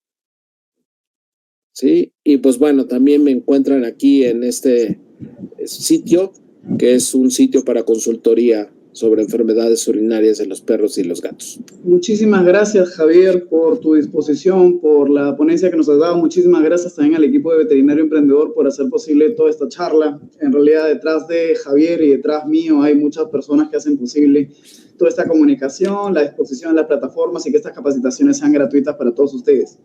Javier, muchísimas gracias. Vamos a quedarnos al final para poder responder algunas preguntas. Y, por favor, a todas las personas que les haya gustado esta capacitación, déjenlo en los comentarios. Creo que a Javier le va a gustar muchísimo poder leer sus apreciaciones. Si de repente tienen algunos comentarios positivos, algunas recomendaciones para el doctor Javier o para el equipo de Veterinario Emprendedor, vamos a estar más que felices de poder estar atentos a poder prestarles atención, ya a poder tomar nota de todo ello para seguir mejorando con estas capacitaciones gratuitas. Hasta este momento culminó la sesión gratuita del día de hoy. Muchísimas gracias a todos los veterinarios que nos han acompañado y los invitamos a que, si es que desean quedarse a conocer un poco más sobre Emergencia 360, pues muchísimas gracias a todos por su atención. ¿En qué consiste Emergencias 360? Si ustedes desean tener protocolos fáciles de aprender, fáciles de memorizar, como lo que acabamos de ver en esta presentación del doctor Javier, creo que sería muy adecuado para ustedes que nos presten un poco de atención a esta presentación. ¿Qué es Emergencias 360? Es un curso que nosotros vamos a realizar en vivo para todos aquellos médicos veterinarios que quieran profundizar sobre el intensivismo, ¿ok? Si ustedes quieren conocer un poco más, porque tienen pacientes que puedan llegar de emergencia en la madrugada porque tienen alguna complicación que ustedes sepan manejar, pues van a estar más que felices de poder darle el privilegio de la vida a esos pacientes, ¿ok? Entonces, para salvar una vida, tú necesitas tener protocolos de acción claros, protocolos de acción bien definidos, como los que acabamos de revisar en esta clase. Y necesitas también saber sobre fármacos, las dosis exactas, las vías de administración, y todo esto nosotros te lo vamos a dar en un curso gratuito, ¿ya? Perdón, un curso premium en vivo para todas las personas que quieran acompañarnos. Si ustedes desean participar de ello, lo único que tienen que hacer es inscribirse. Para inscribirse, lo que tienen que desarrollar es simplemente dar clic al enlace que acabamos de compartir en el chat de esta presentación o ingresar al enlace que tienen en la descripción de este video, en Facebook o en YouTube. Si desean participar de eso, pues bienvenidos todos ustedes. ¿Qué es lo que nosotros vamos a ver en Emergencia 360? Una capacitación que tiene un certificado con aval internacional por parte de Conservet. ¿Listo? Conservet es el Consejo Nacional de Certificación de la Medicina Veterinaria. Entonces, finalizada la capacitación, ustedes van a tener un certificado con este aval internacional. Este curso en vivo comprende todo lo que corresponde a emergencias, en las casuísticas más comunes dentro de las especialidades de gastroenterología, intoxicaciones, envenenamientos, emergencias gestacionales o del aparato reproductor, emergencias renales y urinarias, cardiovasculares, respiratorias y emergencias por quemaduras. Son las emergencias más comunes que llegan a nuestros centros veterinarios y cómo podemos abordarlas, cómo podemos manejarlas. Emergencias 360, nosotros vamos a cubrir la capacitación de abordaje en caso de peritonitis, cuerpos extraños esofágicos, torsión volvulogástrica, obstrucción intestinal, antídotos para envenenamientos en temas de plaguicidas, rodenticidas, mordeduras de serpientes, escorpiones, animales ponzoñosos en general, intoxicación por chocolate, por marihuana, por medicamentos, cómo proceder con un lavado gástrico, insuficiencia renal aguda, la alimentación intra y post hospitalaria de estos pacientes, biometras, partos distóxicos, hipocalcemia, edemas pulmonares cardiogénicos, efusión pleural, terapias para las quemaduras y manejo del dolor de estas y muchas cosas más. Entonces, si ustedes quieren inscribirse, lo único que tienen que hacer es ingresar al enlace que acabamos de compartir en el chat o ingresar al enlace que tienen en la descripción de este video. De esa forma, ustedes van a ingresar a un chat y un ejecutivo comercial les va a poder orientar sobre lo que consiste en este curso. ¿Listo? Si desean inscribirse, enhorabuena. Si no, no hay ningún problema. Lo importante es que ustedes tengan la disposición de conocer que este curso les puede ayudar con la farmacología correcta ante estas emergencias. Y si por algún motivo a ti te preocupa no contar con los equipos necesarios para poder atender una emergencia, que si bien es cierto, este es uno de los problemas más comunes en un centro veterinario, pues nuestros profesores también te van a enseñar alternativas de aproximamiento diagnóstico, técnicas alternativas de abordaje en situaciones críticas, en situaciones complicadas. Vas a poder tener un criterio para poder decidir cuándo derivar a un paciente y ten en cuenta que no vas a estar solo, que van a haber profesores que te van a guiar, que básicamente te van a tomar de la mano para poder ayudarte a que entiendas qué es lo que se tiene que hacer. Lo importante es que tú entiendas que en esta capacitación en vivo vas a poder conversar con los profesores. Incluso vamos a dar un momento para poder abrir los micrófonos si tú quieres plantearle alguna pregunta específica a los profesores. ¿Quiénes van a dictar esta charla? Ya conociste al doctor Javier del Ángel. Muy bien. Es un doctor docente en hospitales para médicos veterinarios. Ya viste la facilidad didáctica que él tiene. Si quieres profundizar con él en un curso que pueda durar un mes de capacitación, pues te damos la bienvenida a Emergencias 360. Solamente tienes que ingresar al enlace que tienes en la descripción de este video y de esa manera va a ser mucho más fácil que puedas conocer sobre nosotros si deseas acompañarnos. Adicional a él, vamos a contar con la doctora Daisy Zulbarán, que se va a encargar de todo lo que corresponde a gastroenterología. También vamos a contar con el doctor Oscar Martínez del Salvador, especialista en cardiología. Vamos a tener la presencia de la doctora Paula Izaza desde Colombia, quien nos va a dar las capacitaciones de toxicología y lo que corresponde a quemaduras. Y vamos a contar con el doctor Ángel Mendoza, quien es un experto en lo que viene a ser neumología y cardiología. Muy bien, si tú quieres estar constantemente a disposición de poder salvar la vida de tus pacientes, entonces actualízate. Lo que ya les había mencionado en la sesión pasada, creo que lo más importante acá es que tú tengas en cuenta que tienes la opción de poder capacitarse, ya sea con nosotros, con el equipo de veterinario emprendedor o con cualquier otra capacitación que tengas en el mercado o incluso siguiendo estas capacitaciones gratuitas. Pero si quieres dar pasos mucho más acelerados para tu desarrollo profesional, creo que estas alternativas de veterinario emprendedor te pueden venir muy bien. Lo importante es que te actualices, ¿ya? Eso es lo importante. Ahora, ¿por qué tendrías que inscribirte en Emergencias 360? Primero, porque esta capacitación es de por vida. Tienes el acceso a las grabaciones de por vida. Algunas empresas te dan 3 meses, 5 meses, 6 meses. Nosotros te la damos de por vida. Tú la vas a poder revisar el tiempo que tú las quieras revisar. Además, vas a tener una certificación con aval internacional, tienes profesorado internacional, tienes una resolución de preguntas por cada clase. Eso es para nosotros súper importante, que no solamente veas diapositivas, sino que puedas conversar con el profesor y que el profesor te pueda dar su anecdotario de las cosas que vivió. Vas a tener un enfoque eminentemente práctico, vas a tener un plan de alternativas cuando de repente no cuentes con el equipo ideal.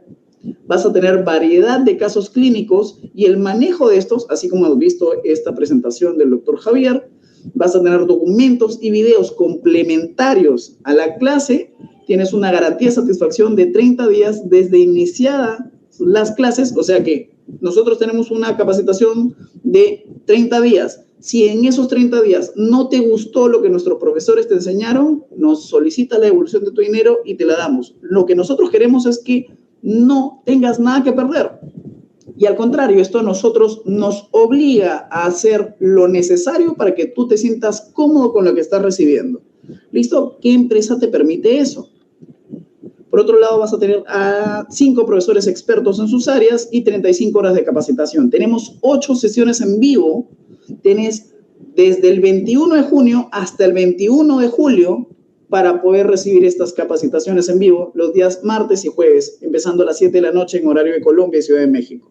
Muy bien, todo esto corresponde a un precio de $400. Si tú deseas inscribirte en Emergencias 360, solamente inviertes $400 y tienes todo esto, capacitación de por vida, con acceso de por vida, con estas sesiones para que puedas tener protocolos realmente útiles y que puedas salvar a tus pacientes.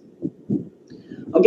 Luego de este curso tú vas a poder manejar emergencias, las más comunes en las distintas especialidades médicas, vas a tener protocolos claros, paso a paso, y vas a tener un orden de cómo solucionar los problemas. Porque el mayor inconveniente es cuando tú tienes a un paciente y o te encuentras solo o las personas que trabajan contigo de repente no están del todo capacitadas. Ok, ¿quién se va a encargar de qué cosas para no entorpecernos? ¿Listo? Ahora, si tú decides inscribirte, ten en cuenta que no vas a pagar $400. Este es el precio regular. Pero recuerda que nosotros estamos en el mes de mayo, o sea, antes de empezar la capacitación, el 21 de junio, tenemos todo el mes de mayo a disposición para que pagues solamente $290. ¿Consideras que este precio es el adecuado? Pues nosotros te damos la bienvenida para que puedas inscribirte en Emergencias 360. Si quieres, puedes ingresar al enlace de la descripción de este video o enviar un mensaje de chat al número que tienes en pantalla. Y si tú te inscribes el día de hoy, nosotros por lanzamiento de Emergencias 360 en la versión de 2022 en vivo, pues solamente vas a pagar $195. Pero ojo, es hasta la medianoche de hoy.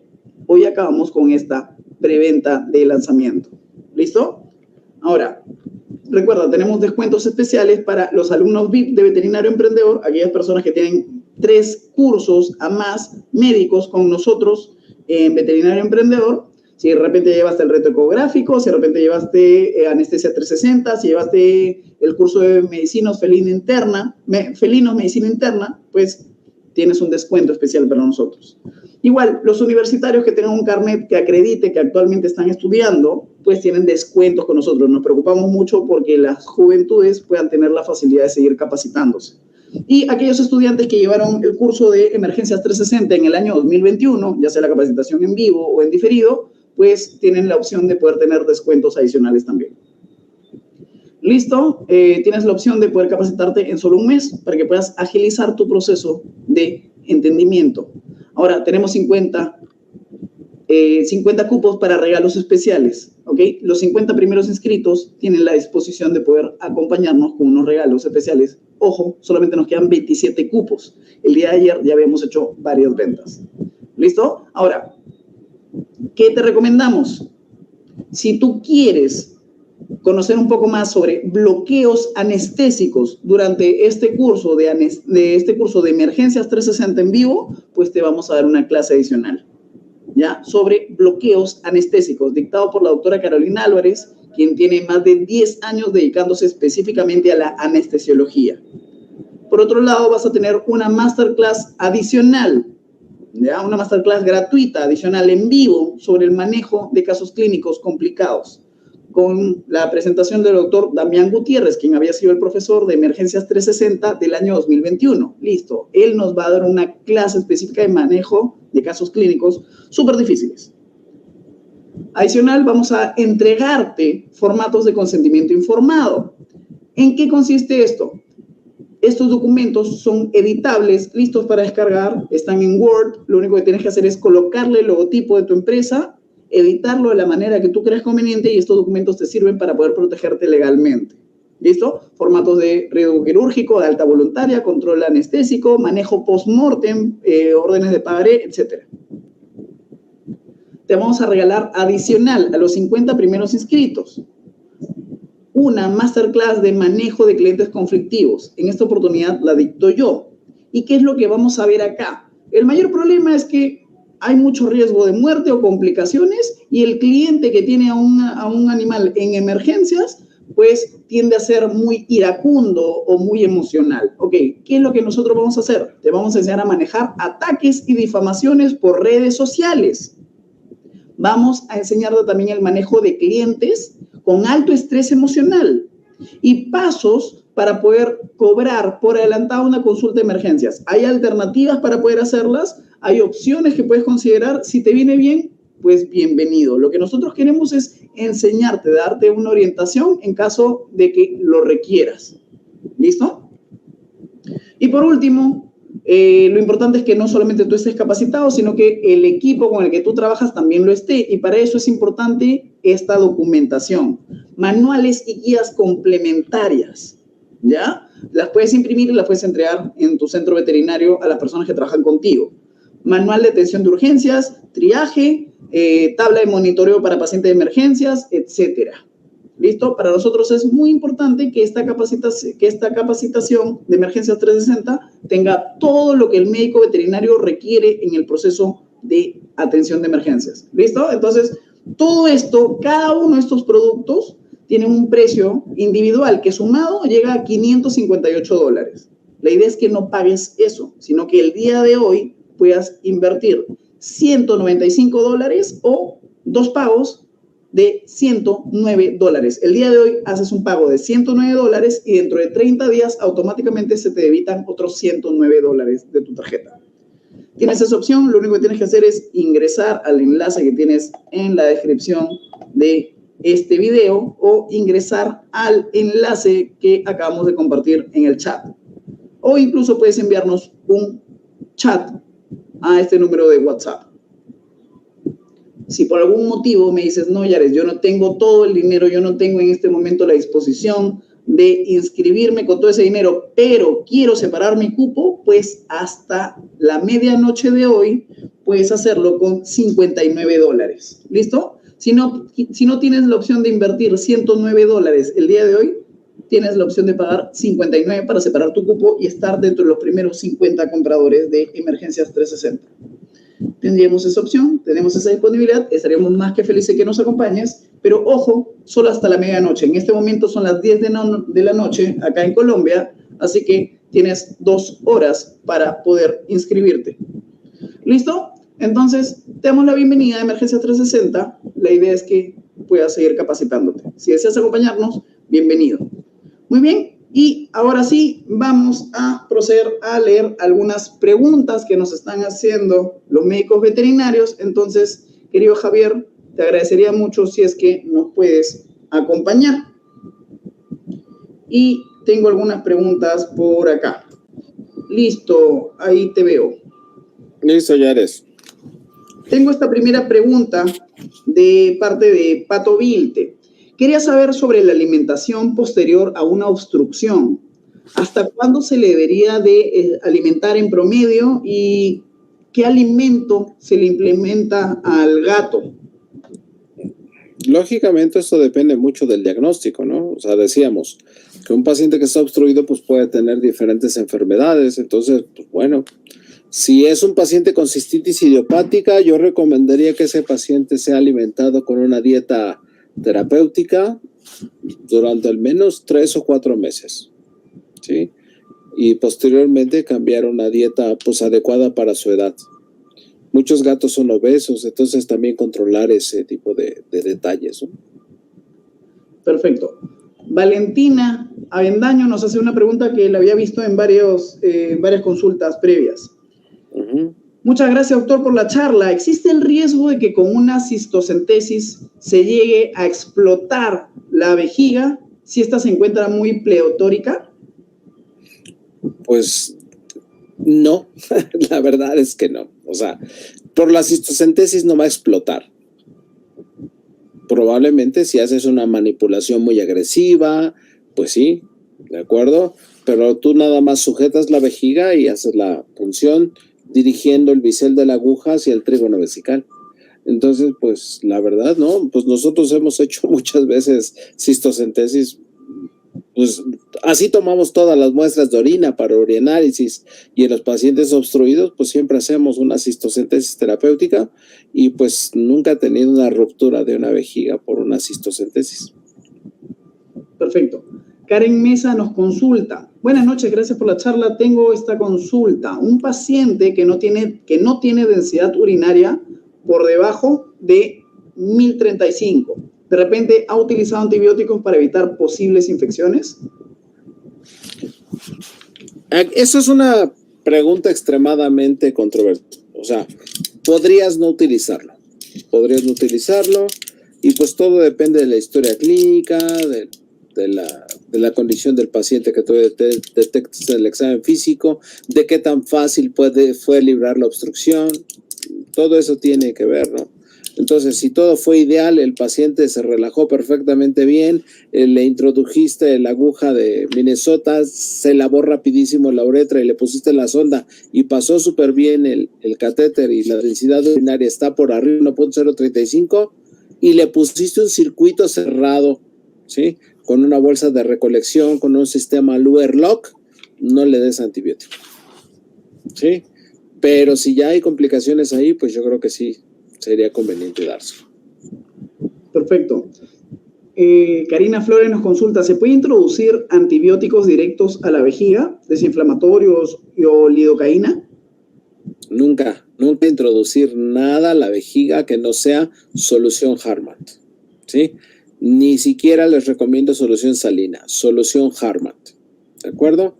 Pero ningún antibiótico, ningún desinflamatorio, lidocaína, nada de eso, ¿sí? La vejiga está muy inflamada y puede reaccionar muy agresivamente a algún antibiótico o algún tipo de fármaco que no está diseñado para ser administrado intramucosal. Entonces, no, por favor. Perfecto. Gerardo Vázquez nos consulta. Buenas noches, felicidades. ¿Qué calibre sería el adecuado para el uso de catéteres en la uretra?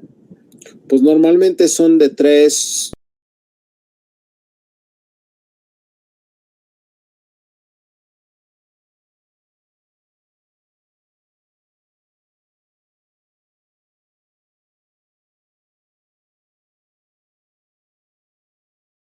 Su plática, doctor. De igual manera, el equipo veterinario emprendedor.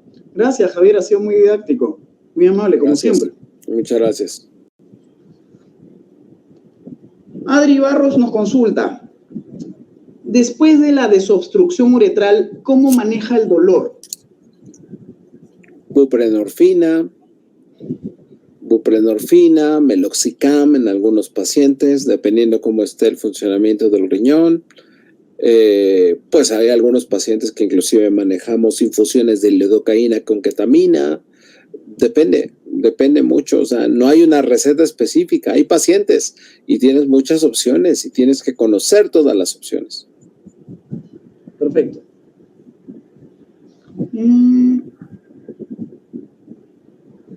Si es que no hay solución Hartmann, ¿puedes colocar agua inyectable? No, porque tiene una osmolaridad diferente y un pH diferente. Entonces, solución Hartmann es lo ideal.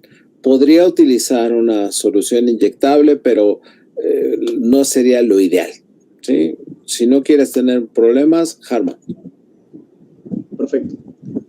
Paola Acuña nos consulta, ¿cómo puedo acceder a comprar el curso? Al pinchar el enlace me manda a WhatsApp. Paulina, de eso se trata, de que puedas ingresar al enlace de WhatsApp para que ahí puedas recibir toda la información. Si es que te parece adecuado el curso, pues bienvenida a poder inscribirte. Entonces, ingresa a ese enlace de WhatsApp para que puedas recibir la información y ahí vas a poder obtener el enlace para la compra. ¿Listo? Si tuvieses algún inconveniente, solamente ingresas al Facebook de Veterinario Emprendedor y nos envías un inbox para poder ayudarte. ¿Listo? A ver. Por otro lado,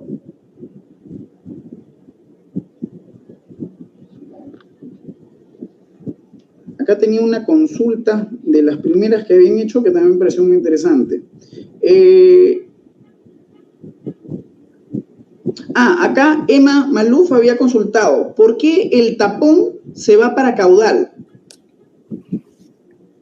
¿Por qué el tapón se va para caudal? Sí. Porque todo lo que está en la uretra, en la vejiga, en algún momento por el movimiento peristal, la contracción del músculo detrusor y el movimiento peristáltico de la uretra se va hacia caudal, hacia distal. Por eso. Edward Badel, continúo. ¿Ya? Edward Badel nos consulta, ¿qué hacer cuando no se logra desobstruir, doctor? Cuando no se logra desobstruir, pues bueno, pues si no se logra desobstruir, tenemos otras opciones, pero ya son mucho más complicadas. A veces nosotros tenemos que hacer una mini laparotomía y hacer una cistotomía e introducir una guía hidrofílica de nitinol y meterlo por la pared vesical y tratar de sacarla hacia la uretra. O sea, en vez de pasarlo por la uretra, lo paso de la vejiga hacia la uretra. O sea, esa es una forma, ¿sí? Y pues ya cuando no es posible, pues ni hablar, una uretrostomía perineal.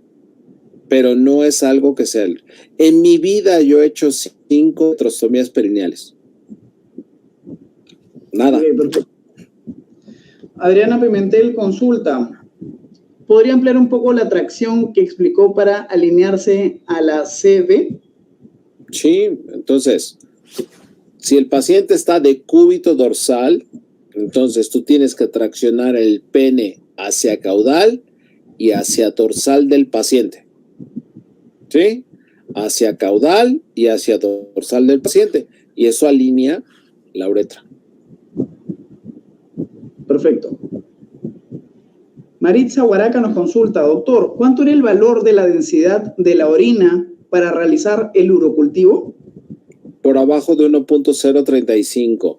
O bien, cuando está por arriba de 1.035, pero tengo leucocitos, eritrocitos, células inflamatorias, bacterias, hagan cultivos, ¿sí? Casi les podría decir, traten de hacer cultivo siempre. Muy bien, tenemos la consulta de Leonardo Navarro. En caso de hacer fluidoterapia, ¿qué utiliza, doctor? Solución Hartmann. Sí, solución Hartmann. O a no ser que tengan Plasmalide en sus países. Pero si no, solución Hartmann. Nunca solución salina. Perfecto. Sebastián nos consulta. ¿Trato un paciente con IRA por FLUT o solo trato el FLUT y la IRA se resuelve sola? Bueno, muchas gracias por la pregunta y aquí vamos a corregir muchas cosas, ¿sí? El paciente que tiene una obstrucción uretral no tiene FLUT, tiene una enfermedad del tracto urinario caudal. El FLUT no existe, ¿sí? Ok, entonces, tiene cistitis idiopática, tiene urolitiasis, tiene infección bacteriana, tiene un tumor. Tengo que saber exactamente qué es lo que tiene. Si sé qué es lo que tiene, puedo corregir eso, ¿de acuerdo? Los pacientes obstruidos pueden tener lesión renal aguda. Lesión renal aguda. Eso es lo que puede tener un paciente. Entonces, pues bueno, pues qué tan grave es. Sí, entonces, si la obstrucción llevó varios días, más de 72 horas, la probabilidad de que ese paciente tenga una lesión renal aguda muy severa está. Y entonces, pues bueno, no podría asegurarte que el paciente va a responder al 100%. En mi experiencia resuelven, pero hay pacientes que pues se torna más grave la lesión renal aguda y pues terminan en un cuadro muy severo y pues algunos pacientes el propietario ya no quiere continuar y el paciente se eutanasia y pues bueno, eso es lo que hacemos. ¿Sí? Por el manejo de una lesión renal aguda no responsiva pues es bastante complicado, ¿sí?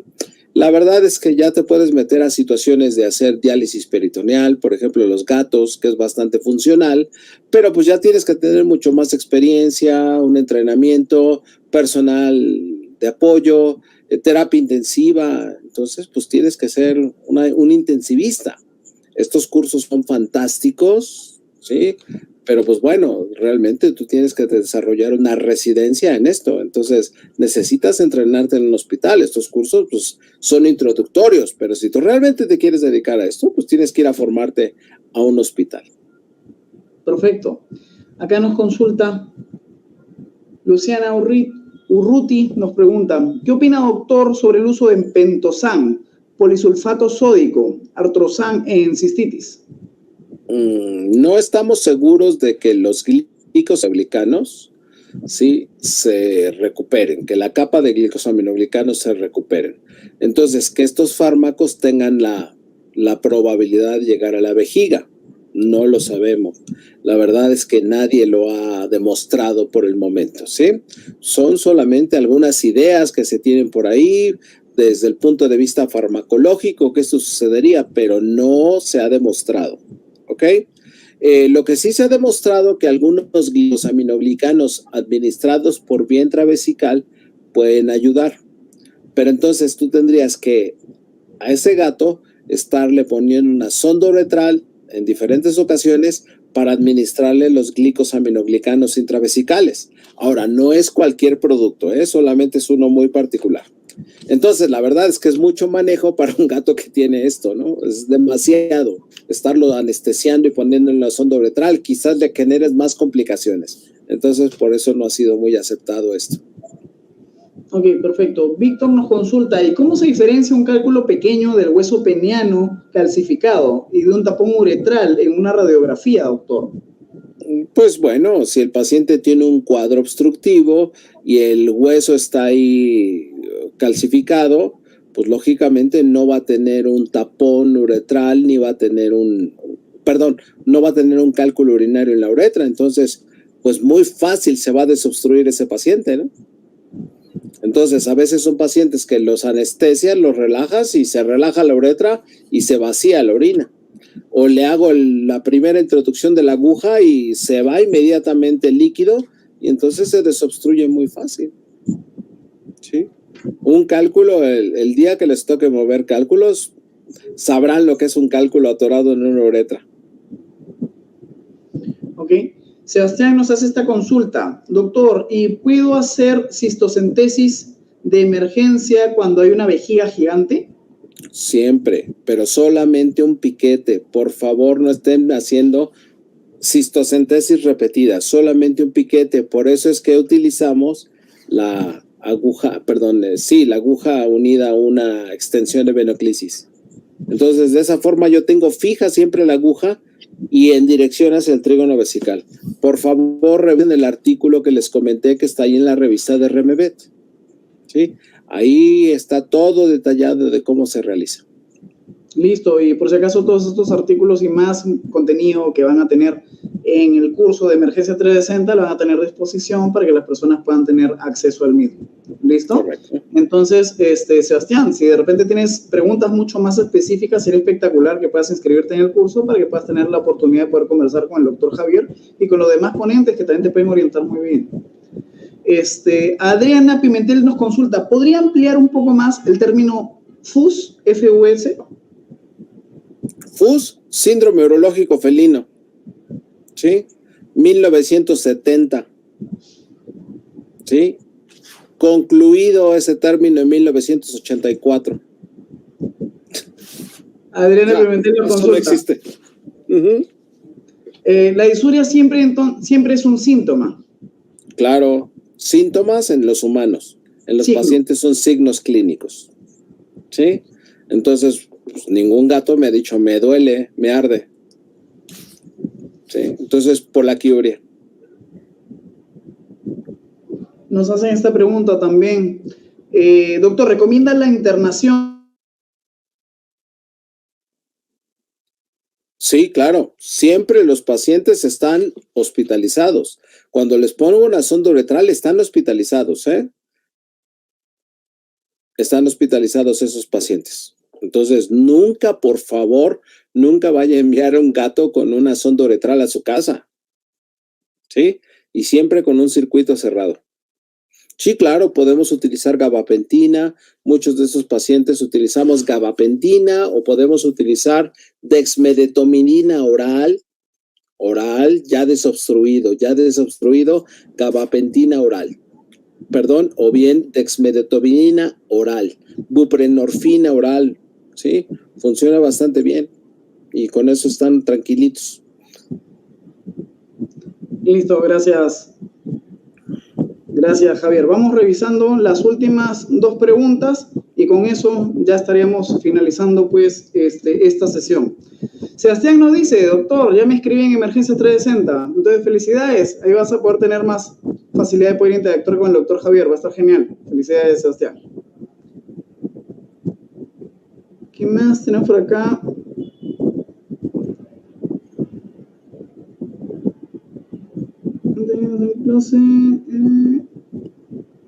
Verónica López nos consulta. Doctor, ¿hay un límite para sondear a un gato? ¿Y cuál sería el tratamiento a seguir si llegamos al límite? No entiendo límite. No entiendo eso. No sé, Verónica, ¿a qué te refieras con un límite para sondear un gato? No lo sé. ¿Límite de tiempo? ¿Límite de veces? De repente se refiere a las veces. ¿A las veces? Pues no hay un límite. Lo que pasa es que pues no se debe de hacer tan frecuente, ¿no? O sea, se hace una vez y se resuelve el problema de base. Problema de base, cistitis idiopática, urolitiasis, infección bacteriana, alteraciones neurológicas de la micción y eso. El problema no es la obstrucción. La obstrucción es una consecuencia de una enfermedad. Si tú detectas la enfermedad y la tratas, pues el paciente ya no se va a obstruir, entonces no se debe de volver a obstruir, ¿sí? Entonces, eso es muy importante. Normalmente cuando libramos una obstrucción y el paciente ya está desobstruido, ya pasaron unas horas y ya le quitamos la sonda y ya come y se va a casa y está orinando perfectamente bien, esos pacientes necesitan seguimiento por la enfermedad que tienen. Tiene cistitis idiopática, tiene urolitiasis, tiene infección bacteriana. ¿Por qué se produjo la infección? ¿De qué son los urolitos? ¿Son de oxalato de calcio, de estrubita? ¿Se pueden disolver? ¿No se pueden disolver? ¿Hay que extraerlos quirúrgicamente? ¿Tiene cistitis idiopática? ¿Cuál es la causa de la cistitis idiopática? ¿Cuál es el factor de riesgo? Y entonces, cuando tú tratas correctamente estas enfermedades que generaron la obstrucción, lógicamente, pues no se va a volver a obstruir. Entonces, no hay necesidad de esto. ¿Sí? Entonces nosotros pues lo que hacemos es, después estamos muy al pendiente de estos pacientes y enseñamos al propietario a que esté al pendiente de estos pacientes. Tenemos estos hematuria detection, que son las esferulitas estas que les comento, que cambian de color. Entonces enseñamos al propietario a ponérselas cuando él nota algo raro en su gato.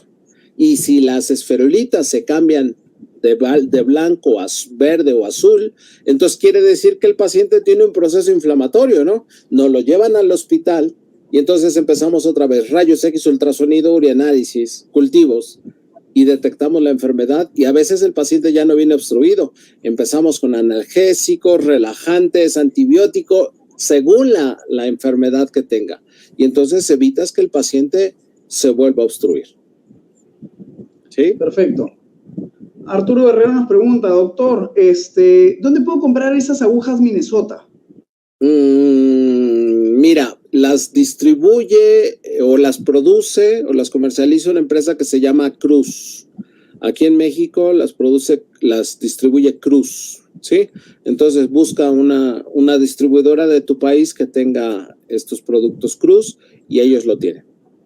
¿Sí? Listo, perfecto. Entonces, muchísimas gracias a todos los médicos veterinarios. Tenemos muchas más preguntas todavía que nos encantaría poder resolver, pero en todo caso los invitamos a que se puedan inscribir en Emergencias 360 y vamos a tener mucha más facilidad de poder orientarles. Lo que queremos es justamente conocer cuáles son los casos que normalmente más atienden en sus centros veterinarios, esos casos de emergencia, y cuáles son aquellos casos que ustedes quisieran dominar para poder amoldar cada vez la capacitación que vamos a tener en vivo para ustedes. ¿Listo? Y por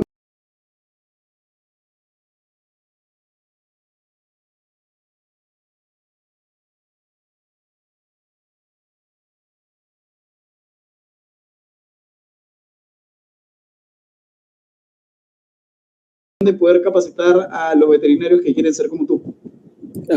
Muchas gracias, Yares, fue un verdadero placer y pues bueno, por favor cuídense mucho y seguimos en contacto. Hasta luego. Muchísimas gracias, hasta luego. Y a todos los médicos veterinarios que desean acompañarnos, el día de mañana tenemos una sesión más sobre manejo de emergencias. ¿Listo? Nos vemos mañana y no olviden inscribirse hasta la medianoche en esta capacitación de Emergencias 360. ¿Listo? Cuídense mucho. Hasta luego. Muy buenas noches.